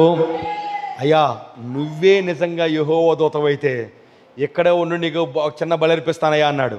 నువ్వు బలర్పిస్తావు కానీ బలిని తిన్నా అన్నాడు. ఓకే అయ్యా, బలి తినకపోయిన పర్లా, నువ్వు నిజమైన దేవుడు కాదు, ఆ యెహోవా దూతవు కాదు, నాకు రుజువు కావాలి, ఉంటానన్నాడు. ఎప్పుడైతే ఆ బలిని అర్పించాడో, ఎప్పుడైతే బలర్పించి ఆ నిప్పుని అక్కడ తాగిచ్చాడో, వెంటనే అక్కడ ఆ దహన బలి ఆ యొక్క బలి పశువుని కాల్చివేసి ఆ పొగలోని యెహోవా దూత ఆరోహణమైపోయాడు. దానికి యెహోవా షాలోమ్ అని పేరు. యెహోవా షాలోమ్ అనేది ఎత్తబడేందుకు సూచన. ఇప్పుడు ఆ యొక్క పొగలో దేవుడు అదృశ్యమైపోయాడు. ఈరోజు కూడా ఒక మేఘం వచ్చింది, ఇది ఒక పొగ. ఈ పొగలో నువ్వు కూడా అదృశ్యమవుతావు. ఎప్పుడో దూతలను కలుసుకున్నప్పుడు. ఈ దూతలను కలుసుకోండి, ఒక్కసారి కలుసుకోండి, గుర్తించండి వచ్చారని. మీరు కూడా మేఘంలో వెళ్తారు. లేకపోతే కష్టం. ఎందుకో తెలుసా? నువ్వు ఏదైతే అబద్ధ బోధలు ఈ 3 గుర్రాలు తీసుకొచ్చి, పాండురు వర్ణ గుర్రం, తెల్లని గుర్రం, ఎర్రని గుర్రం, ఈ 3 కలిపి పాండురు వర్ణ గుర్రంగా కలిసి ఇప్పుడు వధువుని నాశనం చేయడానికి వస్తే, ఇప్పుడు నువ్వు గెలవాలంటే ఈ యెహోవా దూత కావాలి నీకు. ఈ వర్తమానం కావాలి. ఈ వర్తమానంతో వాడి అబద్ధ బోధలన్నిటి కూడా తరిమేయగలవు నువ్వు. గిద్యోను 300 మందితో తరింపడేశాడు. 300 ఏంటది? ఎన్నికలో ఉన్న వాళ్ళకి సాదృశ్యం అది. ఎన్నికలో ఉన్న 300 మందితో ఆ యొక్క శత్రువులు తరింపడేశాడు దేవుడు. ఈరోజు నువ్వు కూడా అంతే. గిద్యోను దగ్గర దిగి వచ్చాడు. ఆ గిద్యోను నువ్వే. ఇప్పుడు నీ దగ్గర దిగి వచ్చాడు ఆయన. నువ్వు కూడా ఈ వర్తమానాన్ని గుర్తించావా? ఆ యెహోవా దూతను గుర్తించావా? నీకు కూడా ఆ శత్రువులను జయించే శక్తిని ఇస్తాడు ఆయన. వాడి అబద్ధ బోధనలు ఖండించే శక్తిని ఇస్తాడు. అంటున్నారా? మరొకది, సంసోను కలుసుకున్నాడు యెహోవా దూతని. సంసోను యొక్క తల్లిదండ్రులు మనోహ వారి యొక్క తల్లి, మనోహ వారి యొక్క తల్లి యెహోవా దూతను కలుసుకున్నారు. వాళ్ళు కూడా కలుసుకుని ఏం చేశారు? ఇదిగో సంసోన్ అనే ఒక వ్యక్తిని మీకు ఇస్తున్నాను, అతను నాజీరు చేయబడిన వాడు. ఇక్కడ కూడా దూతను సందర్శించాడు దేవుడు. ఎందుకని? మనం కూడా నాజీరు చేయబడిన వాడమండి. We are Nazarites for Christ. ఎందుకని? వాక్యం ఏం చెప్తుందో అలా చేయడానికి మనం నాజీరులంగా ఉన్నాం. మన ఇష్టానుసారంగా జీవించడానికి కాదండి. హల్లెలూయా, అర్థమవుతుందా? కాబట్టి వీఆర్ స్పిరిచువల్ నాజరైట్స్. ఎందుకని? యెహోవా దూత మనం కలుసుకున్నాడు. ఆయన ఒక నాజీరు చేయబడిన వాడు. ఆయన ఎన్నికలో ఉన్నవారు కూడా నాజూరు చేయబడిన వారు, వాళ్ళని యెహోవా దూత కలుసుకున్నాడు ఆయన. ఎన్ని చెప్పాలి ఇక? బైబిల్ అంతా కూడా యెహోవా దూతలు దర్శించడమే. యేసుక్రీస్తు కాలంలో యెహోవా దూతలు దర్శించారు ఆయన్ని. మన కాలంలో అయితే 7 దూతలే కాదండి, ప్రవక్త దగ్గరికి దేవుని దూతలు దిగివచ్చ వెళ్తూ ఉండేవాళ్ళు. ఆయనకి 7 ముద్రలు విప్పింది. 7 ముద్రలు ఆయన బయలుపరుస్తున్నప్పుడు ప్రతి రోజు ఒక దూత దిగి వచ్చాడు ఆయన దగ్గరికి. 7 ముద్రలు తెరిచాడు ఆయన. ఇది దేవదూతలు దర్శిస్తున్న కాలం ఇది. ఎందుకంటే ఎత్తబడే ముందు దేవతలు దర్శించాలి. ఇప్పుడు అందుకనే ప్రవక్త దగ్గరికి ఆయన గ్రీన్స్ మిల్ ఇండియానా అనే స్థలంలో ఉన్నప్పుడు, ఆ స్థలంలో ఆయన పరిచర్య ఏంటో అర్థం కాక, ప్రభు నా పరిచర్య ఏంటని ప్రార్థించడానికి వెళ్తే అక్కడ దేవుడు 2 వరాలు ఇచ్చాడు. స్వస్థత వరం, వివేచన వరం. మోషేకి ఎలాగైతే 2 సూచనలు ఇచ్చాడు, ప్రవక్తకు 2 సూచనలు ఇచ్చాడు. ఆ సూచనలు ఇచ్చే ముందు ఒక దేవదూత ప్రత్యక్షమయ్యడానికి. అతని మీటింగ్లో దేవతలు సంచరిస్తూ ఉండేవాడు ఆయన. ఎవరి దగ్గర ఉంటే ఆ దేవదూత అదిగో పలానా చోట ఉన్నాడు, ఆమె బాగుపడుతుంది, ఆయన దగ్గర ఉన్నాడు, ఆయన బాగుపడుతున్నాడని చెప్పేవాడు ఆయన. ఈ కాలము దేవదూతల సందర్శన కాలం ఇది. ఇంకో మాట చెప్పనా, 7 అంతల ఆత్మతో మనం నింపడానికి 7 దూతలు దిగి వచ్చారు. ఇప్పుడు ఆ 7 దూతల యొక్క ప్రభావం మన మీదకి రావాలి. ఆ వర్తమానం యొక్క ప్రభావం మన మీదకి రావాలి. ఆ బలిష్ఠుడైన దూత యొక్క ప్రభావం మన మీదకి రావాలి. ఎందుకని? ఇది దూతల సందర్శన కాలం ఇది. ఎందుకు వచ్చారు వాళ్ళు? ప్రపంచానికి తీర్పు తెచ్చడానికి వచ్చాడు. ఎవరైనా న్యాయాధిపతి, జడ్జి. అదేంటండి జడ్జి ఎందుకు వచ్చాడైనా? తీర్పు తీర్చడానికి ప్రపంచానికి. కానీ వధువుకు మాత్రం కృప చూపించడానికి వచ్చాడు ఆయన. నువ్వు వాక్యాన్ని నమ్మేవా, నీ కృప ఆ మేఘంలో కొనుక్కోబడతావు. ఒకవేళ నువ్వు ఈ వాక్యాన్ని త్రోసేసావా, తీర్పు. ఇక్కడ చెప్పే ప్రతి ప్రసంగం తీర్పే. చాలామంది వర్తమానం వింటూ ఉంటారు. నా వర్తమానాన్ని యూట్యూబ్లో చాలామంది అంటారు, సేవకులు అంటారు, డినామినేషన్లో ఉన్న చాలామంది, ఒంగోలు వాళ్ళు అంటారు, చుట్టుపక్కల చాలా ప్రాంతాలలో వింటూ ఉంటారు. వింటారు కానీ జీవితాన్ని సరి చేసుకోరు. అరే ఈ వర్తమానం ఏదో ప్రత్యేకంగా ఉందే, వాక్యం చాలా లోతుగా ఉందే అని వింటారు కానీ మందిరానికి రారు, వాక్యాన్ని నమ్మరు, వాక్య ప్రకారం జీవించరు. ఈ వీడియో చూసిన వాళ్ళకి కూడా ఇది తీర్పే. విన్నారా మీరు? ఇక్కడ విన్న వాళ్ళకే కాదు, వీడియో చూసిన వాళ్ళకి కూడా తీర్పేది. తీర్పు వర్తమానం ఇది. అందుకని దేవతలు దిగి వచ్చారు. ప్రతి ఎత్తబడే ముందు కూడా దేవతలు దిగి వచ్చారు. వింటున్నారా? చాలా విషయాలు ఉన్నాయి చెప్పడానికి. సంసోను దగ్గరే చాలా విషయాలు చెప్పాలి. ఇప్పుడు మాకు అక్కడ గిద్యోను ఒక 4-5 వారాలు 10 వారాలు జరిగింది అక్కడ గిద్యోను గురించి. ఇప్పుడు సంసోను గురించి అవ్వట్లా. సంసోను గురించి ఇన్ని కార్యాలు ఉన్నాయి. ఎందుకంటే సంసోను గుడ్డివాడయ్యాడు. ఇది గుడ్డి కాలం ఇది. ఈ గుడ్డి కాలంలో సంసోను కళ్ళు మళ్ళీ తెరవబడ్డాయి. మరలా దేవుడు అతని శరీరాన్ని మార్చి అతన్ని మరలా నూతన బలాన్ని ఇచ్చి అతను అనేకులను చంపే కృపనిచ్చాడు దేవుడు. సంసోను లాంటి వాళ్ళ మనమే, గిద్యోను లాంటి వారు మనమే, అబ్రహాం శారా లాంటి మనమే, హానోకు లాంటి వారు మనమే. పరిశుద్ధులు ఎత్తబడే పరిశుద్ధులు ఉన్న కాలం మనమే. ఎందుకంటే వాళ్ళు కూడా దేవతల సందర్శన కింద ఉన్నారు. యేసుక్రీస్తు కాలం మందే. ఈరోజు మనం 5వ ఎత్తబాటులో ఉన్నాం. ఇప్పుడు కూడా అదే దేవతల సందర్శన మరలా మన కాలంలో జరుగుతుంది. ఎందుకు వచ్చారంటే వాళ్ళు తీర్పును తీర్చే ముందు విచారణ చేయడానికి వచ్చారు. వాళ్ళు నువ్వు గుర్తించి గనక నిన్ను నువ్వు వాక్యంతో తీర్పు తెచ్చుకుంటే కృపణ పొందుతావు, ఎత్తపడతావు. అలాంటి గుంపులు నువ్వు ఉందువు గాక. అందరి తల మంచి ప్రార్థన చేసుకుందాం. అందరం లేచి నిలబడదాం ఒకసారి. అందరం చప్పట్లు కొడదాం ఒకసారి. దేవుని మహిమ కొడదాం. అద్భుతమైన దేవుడు ఆయన. అనేకమైన అద్భుతమైన కార్యాలు బయలుపరిచిన దేవుడు ఆయన. హల్లెలూయా. దేవుని నామానికి మహిమ. Glory to God. అందరం లేచి నిలబడదాం, ప్రార్థన చేద్దాం. స్తోత్రం. హల్లెలూయా, హల్లెలూయా. యేసయ్యా నీకు స్తోత్రం. ఒక్కసారి మనల్ని 2 చేతులు పైకిద్దామా? ప్రతి ఒక్కరూ బైబిల్స్ కింద పెట్టండి. మీ 2 చేతులు పైకి లేపండి. ఒకసారి దేవునితో, నేను లొంగిపోతాను ప్రభా, నీ వాక్యానికి లొంగిపోతానయ్యా. ఈ వర్తమానం తీర్పు వర్తమానం. ఈ వర్తమానమే కృపా వర్తమానం. మొట్టమొదటి వర్తమానం నీ దగ్గరికి వచ్చిందంటే కృప వచ్చినట్లే. కృపను త్రోసివేస్తే వచ్చే తీర్పు. వర్తమానాన్ని 2 వెంబడిస్తున్నాయి. కృప వెంబడిస్తుంది, తీర్పు వెంబడిస్తుంది. ఈరోజు వర్తమానం ప్రకారం నీ వస్త్రధారణ, నీ అలంకరణ, నీ జుట్టు, నీ ముసుగు, నీ యొక్క జీవితం కనుక వర్తమానం ప్రకారం మార్చుకున్నావా, నువ్వు ధన్యుడవు, ధన్యురాలవు. ఒకవేళ వర్తమానం విని కూడా లొంగిపోకుండా, వాక్యానికి నీ జీవితాన్ని సమర్పించుకోకుండా నటిస్తూ, పై ఏమంటాం, నటనా భక్తిని కలిగి వేషధారిగా ఉంటూ ఒకవేళ సమయాన్ని వృధా చేస్తున్నావా, జాగ్రత్త. నెక్స్ట్ నీకు కృప కూడా ఉండదేమో. ఎంతకాలం చూస్తాడు దేవుడు? ఎంతకాలం చెప్పాలి నీకు ఇలా మార్చుకో అని? నిత్యము దేవుడు అలాగే చేస్తాడా? ఇంకా ఇంకా ఇంకా టైం అని? కృప నిన్ను దాటిపోకముందే దేవునికి నీ జీవితాన్ని ఇచ్చేయి. కృప నిన్ను దాటిపోకముందే, వర్తమానము నిన్ను దాటిపోకముందే, బలిష్ఠుడైన దూత నిన్ను దాటుకుని పోకముందే, ప్రతి ఇంటికి వర్తమానం వెళ్తుంది ఈరోజు. కానీ ఆ దూత ప్రతి ఇంటికి వెళ్తున్నాడు, రక్తం ఏ గృహంలో ఉంటుందని. అంగీకరించితే నీకు కృప నీ ఇంట్లోకి వస్తుంది, తీర్పు నిన్ను దాటిపోద్ది. ఒకవేళ ఈ కాలం యొక్క వాక్యాన్ని అంగీకరించకుండా నువ్వు కృపను త్రోసేసావా, కృప నిన్ను దాటికిపోద్ది, తీర్పు నీ ఇంట్లోకి వస్తుంది. నటించొద్ది వర్తమానం దగ్గర. వర్తమానం ఏం చెప్తే అలా జీవించండి. వర్తమానానికి అతీతమైన వాళ్ళం కాదు మనం.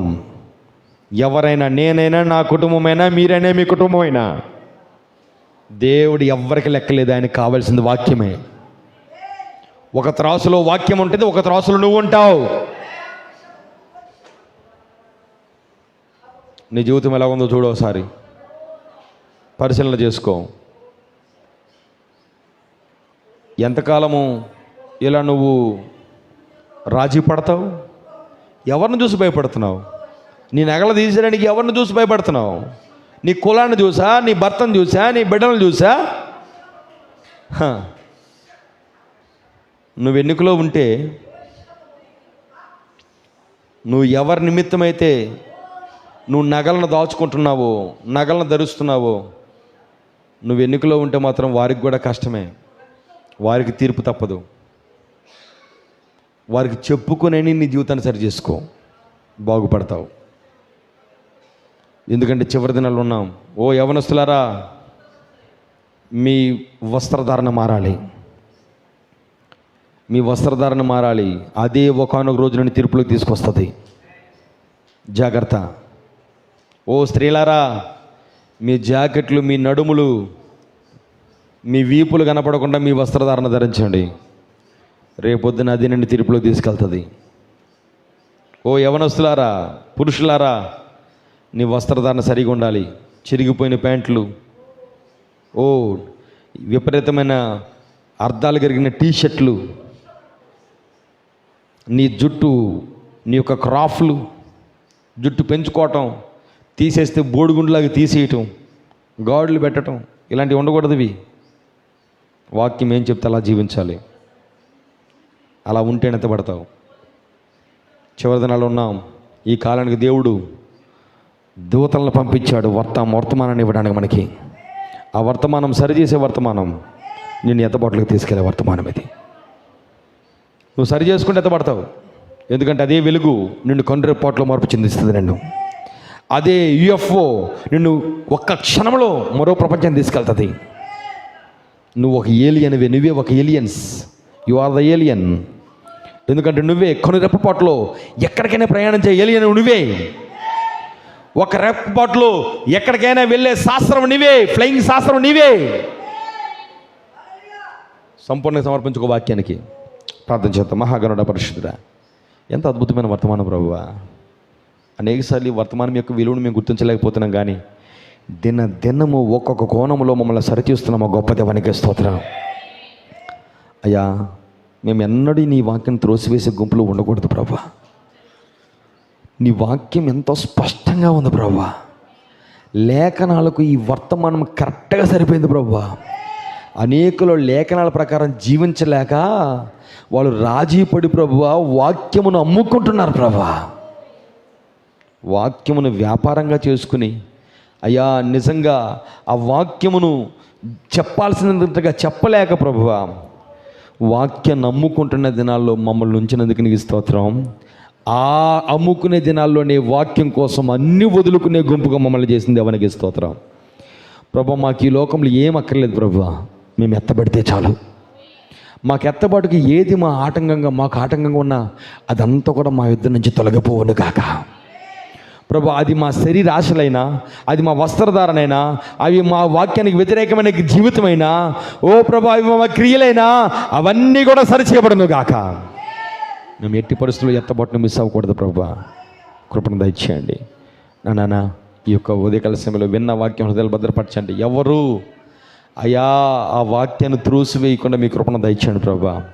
ఈ వర్తమానాన్ని స్వీకరిస్తే కృప, త్రోసివేస్తే తీర్పునైనా అనేకులకు అర్థం కావట్లేదు ప్రభు. ఈ రోజునైనా ఎవ్వరూ దాడి చేయనట్లుగా ఈ వర్తమానం మీద అందరు దాడి చేస్తున్నారు ప్రభు. నిజమేనైనా ప్రతి కాలంలో కూడా నిజమైన వాక్యం మీద దాడి ఉంటుంది నాయనా. ఆనాడు సంఘ శాఖలన్నీ కలిపి నీ మీద దాడి చేసినట్టు చంపేసినాయి, కానీ నువ్వు తిరిగి లేచావు. ఈరోజు సంఘ శాఖలన్నీ కలిసి ఈ రోజునైనా ఈ వధువు మీద ఒత్తిడి తీసుకొస్తే ఈ వర్తమానం మీద దాడి చేస్తున్నాయి ప్రభు. కానీ ఈ వధువు మాత్రం ఎత్తబాటులోకి వెళ్తుంది ప్రభు. అలాంటి కాలంలో ఉంచినందుకు నీ స్తోత్రం. ప్రతి కాలంలో దేవతలు దర్శించావు ప్రభు. హానోకు కాలంలో దేవతలు దర్శించారు, హానోకుని ఎత్తబాటులో తీసుకెళ్లారు. అబ్రహాము శారాల కాలంలో దేవతలు దర్శించారు, అబ్రహాము శారాల శరీరాలు మార్చబడ్డాయి ప్రభు. అలాగే నాన్న గిద్యోను కాలంలో దేవతలు దిగి వచ్చారు ప్రభు. గిద్యోను ఒక శక్తివంతమైన బలాఢ్యుడిగా, ఓ ప్రభు వాక్యపు ఖడ్గము కలిగిన ఓ ప్రభు గిద్యోను ఖడ్గమే యెహోవా ఖడ్గముగా వాక్యపు ఖడ్గాన్ని గిద్యోనికి ఇచ్చావు ప్రభు. నీకు స్తోత్రం. అదే ఈరోజు వధువుకి ఈ వాక్యపు ఖడ్గాన్ని ఇచ్చావు, ఈ కాలం యొక్క ప్రవక్తకు వాక్య ఖడ్గాన్ని ఇచ్చావు ప్రభు. నీకు స్తోత్రం. అయ్యా సంసోన్ని నువ్వు సంసోన్ దగ్గర యెహోవా దూతకు దిగి వచ్చావు ప్రభానికి స్తోత్రం. నాజీరు చేయబడిన వాడిని ఇచ్చావు ప్రభా. ఇప్పుడు ఆ నాజీరు చేయబడిన వాడు నీవే ప్రభువా. ఆ నాజీరు చేయబడిన వారిగా మమ్మల్ని తయారు చేస్తున్నావు ప్రభువా. అయ్యా మీరు మా కృపనిచ్చండి, మేము కూడా ఎత్తబడాలి. ప్రతి కాలంలో దేవతలు దర్శించిన తర్వాత ఎత్తబడి జరిగింది.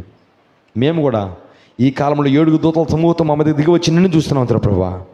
ఆ 7 దూతలతో నీవు బలిష్టమైన దూతగా దిగి వచ్చావు ప్రభువా. ఎందుకంటే మా ఎత్తబాట్లు ఆ మేఘంలో ఉన్నది ప్రభువానికి స్తోత్రం. అయ్యా ఎవరైతే దీన్ని గుర్తిస్తారో వాళ్ళు ఎత్తబడతారు ప్రభు. ఎవరైతే గుర్తించరో వాళ్ళకి ఆయన్ని తీర్పును తీర్చే న్యాయాధిపతి ప్రభు. ఆ న్యాయాధిపతిగా తీర్పు తీర్చే గుంపులు మేము ఉండకుండా ప్రభు మేమునైనా కృపణ పొందుకుని ఎత్తబడి గుంపులు మమ్మల్ని ఉంచండి. మమ్మల్ని అందరినీ ఈ కాలం యొక్క వర్తమానంతో మమ్మల్ని మేము తీర్పు తీర్చుకుని ఆ వర్తమానం ఏం చెప్తుందో ఆ విధంగా మా క్రియలు మీరు సరిచేయండి ప్రభు. వచ్చి ప్రతి ఒక్కరిని దీవించి ఆశ్రయించండి, వారి రోగాలను స్వస్థపరచండి. ఎవరైతే బలహీనలు బలపరచండి ప్రభా. అయ్యా సుభాష్ చేష్ట కోసం ప్రార్థిస్తున్నాం, తనకు సంపూర్ణ స్వస్థ కలుగును గాక. మీ గాయపడిస్తుంది ముట్టండి ప్రభా. ఇంకెవరైతే బలహీన రోగులు వారిని స్వస్థపరచండి. ఇంకా ప్రభా తెచ్చిన కానుకలను దశమగలను దీవించి ఆస్వాదించండి దేవా. నూరంతర ప్రతిఫలం దీవులు దయచేయండి. అయ్యా వచ్చిన ప్రతి ఒక్కరిని దీవించి ఆస్వాదించి, ఎవరైతే నైనా భోజనాలు సిద్ధపరుస్తున్నారు వారి కుటుంబాలు దీవించి ఆస్వాదించండి ప్రభా. ఎవరైతే అక్కడ పరిచయం చేస్తున్నారు ప్రతి ఒక్కరిని దీవించి ఆస్వాదించండి ప్రభా. ఎవరైతే ఉద్యోగాల కోసం చూస్తున్నారో ఉద్యోగాలు దయచేయండి. ఎవరైతే గృహాలు నిర్మిస్తున్నారో వారికి కావాల్సిన కృపను దయచేయండి ప్రభా. ఎవరైతే నన్ను వివాహాలు కాకుండా ఉన్నారో వారికి వివాహాలు కాకుండా దయచేయండి ప్రభా. ఎవరికైతే ప్రభా బిడ్డలు లేరో సంతానం అనుగ్రహించండి దేవానికి స్తోత్రం. ఎవరైతే ఇక్కడ ఏ ప్రార్థన వచ్చారో వారి ప్రార్థన జవాబులు దయచేయండి. మీరు అక్కడ ఆలస్యమైతే మరోసారి మేమందరినీ చేరునిస్తుంచే భాగం దయచేసి మీరు మేము తెచ్చుకోమని యేసుక్రీస్తు నామమున అడుగుచున్నాము. ఆమేన్.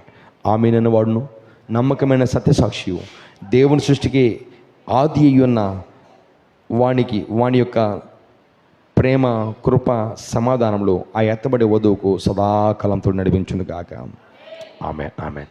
అందరికి వందనాలు. దేవుడు మిమ్మల్ని దీవించును గాక. ఆపేసానన్నా వచ్చిన అనౌన్స్మెంట్ ప్రతి శుక్రవారం ఇప్పటి నుంచి ప్రతి శుక్రవారం ఎక్కడో చోట సువార్త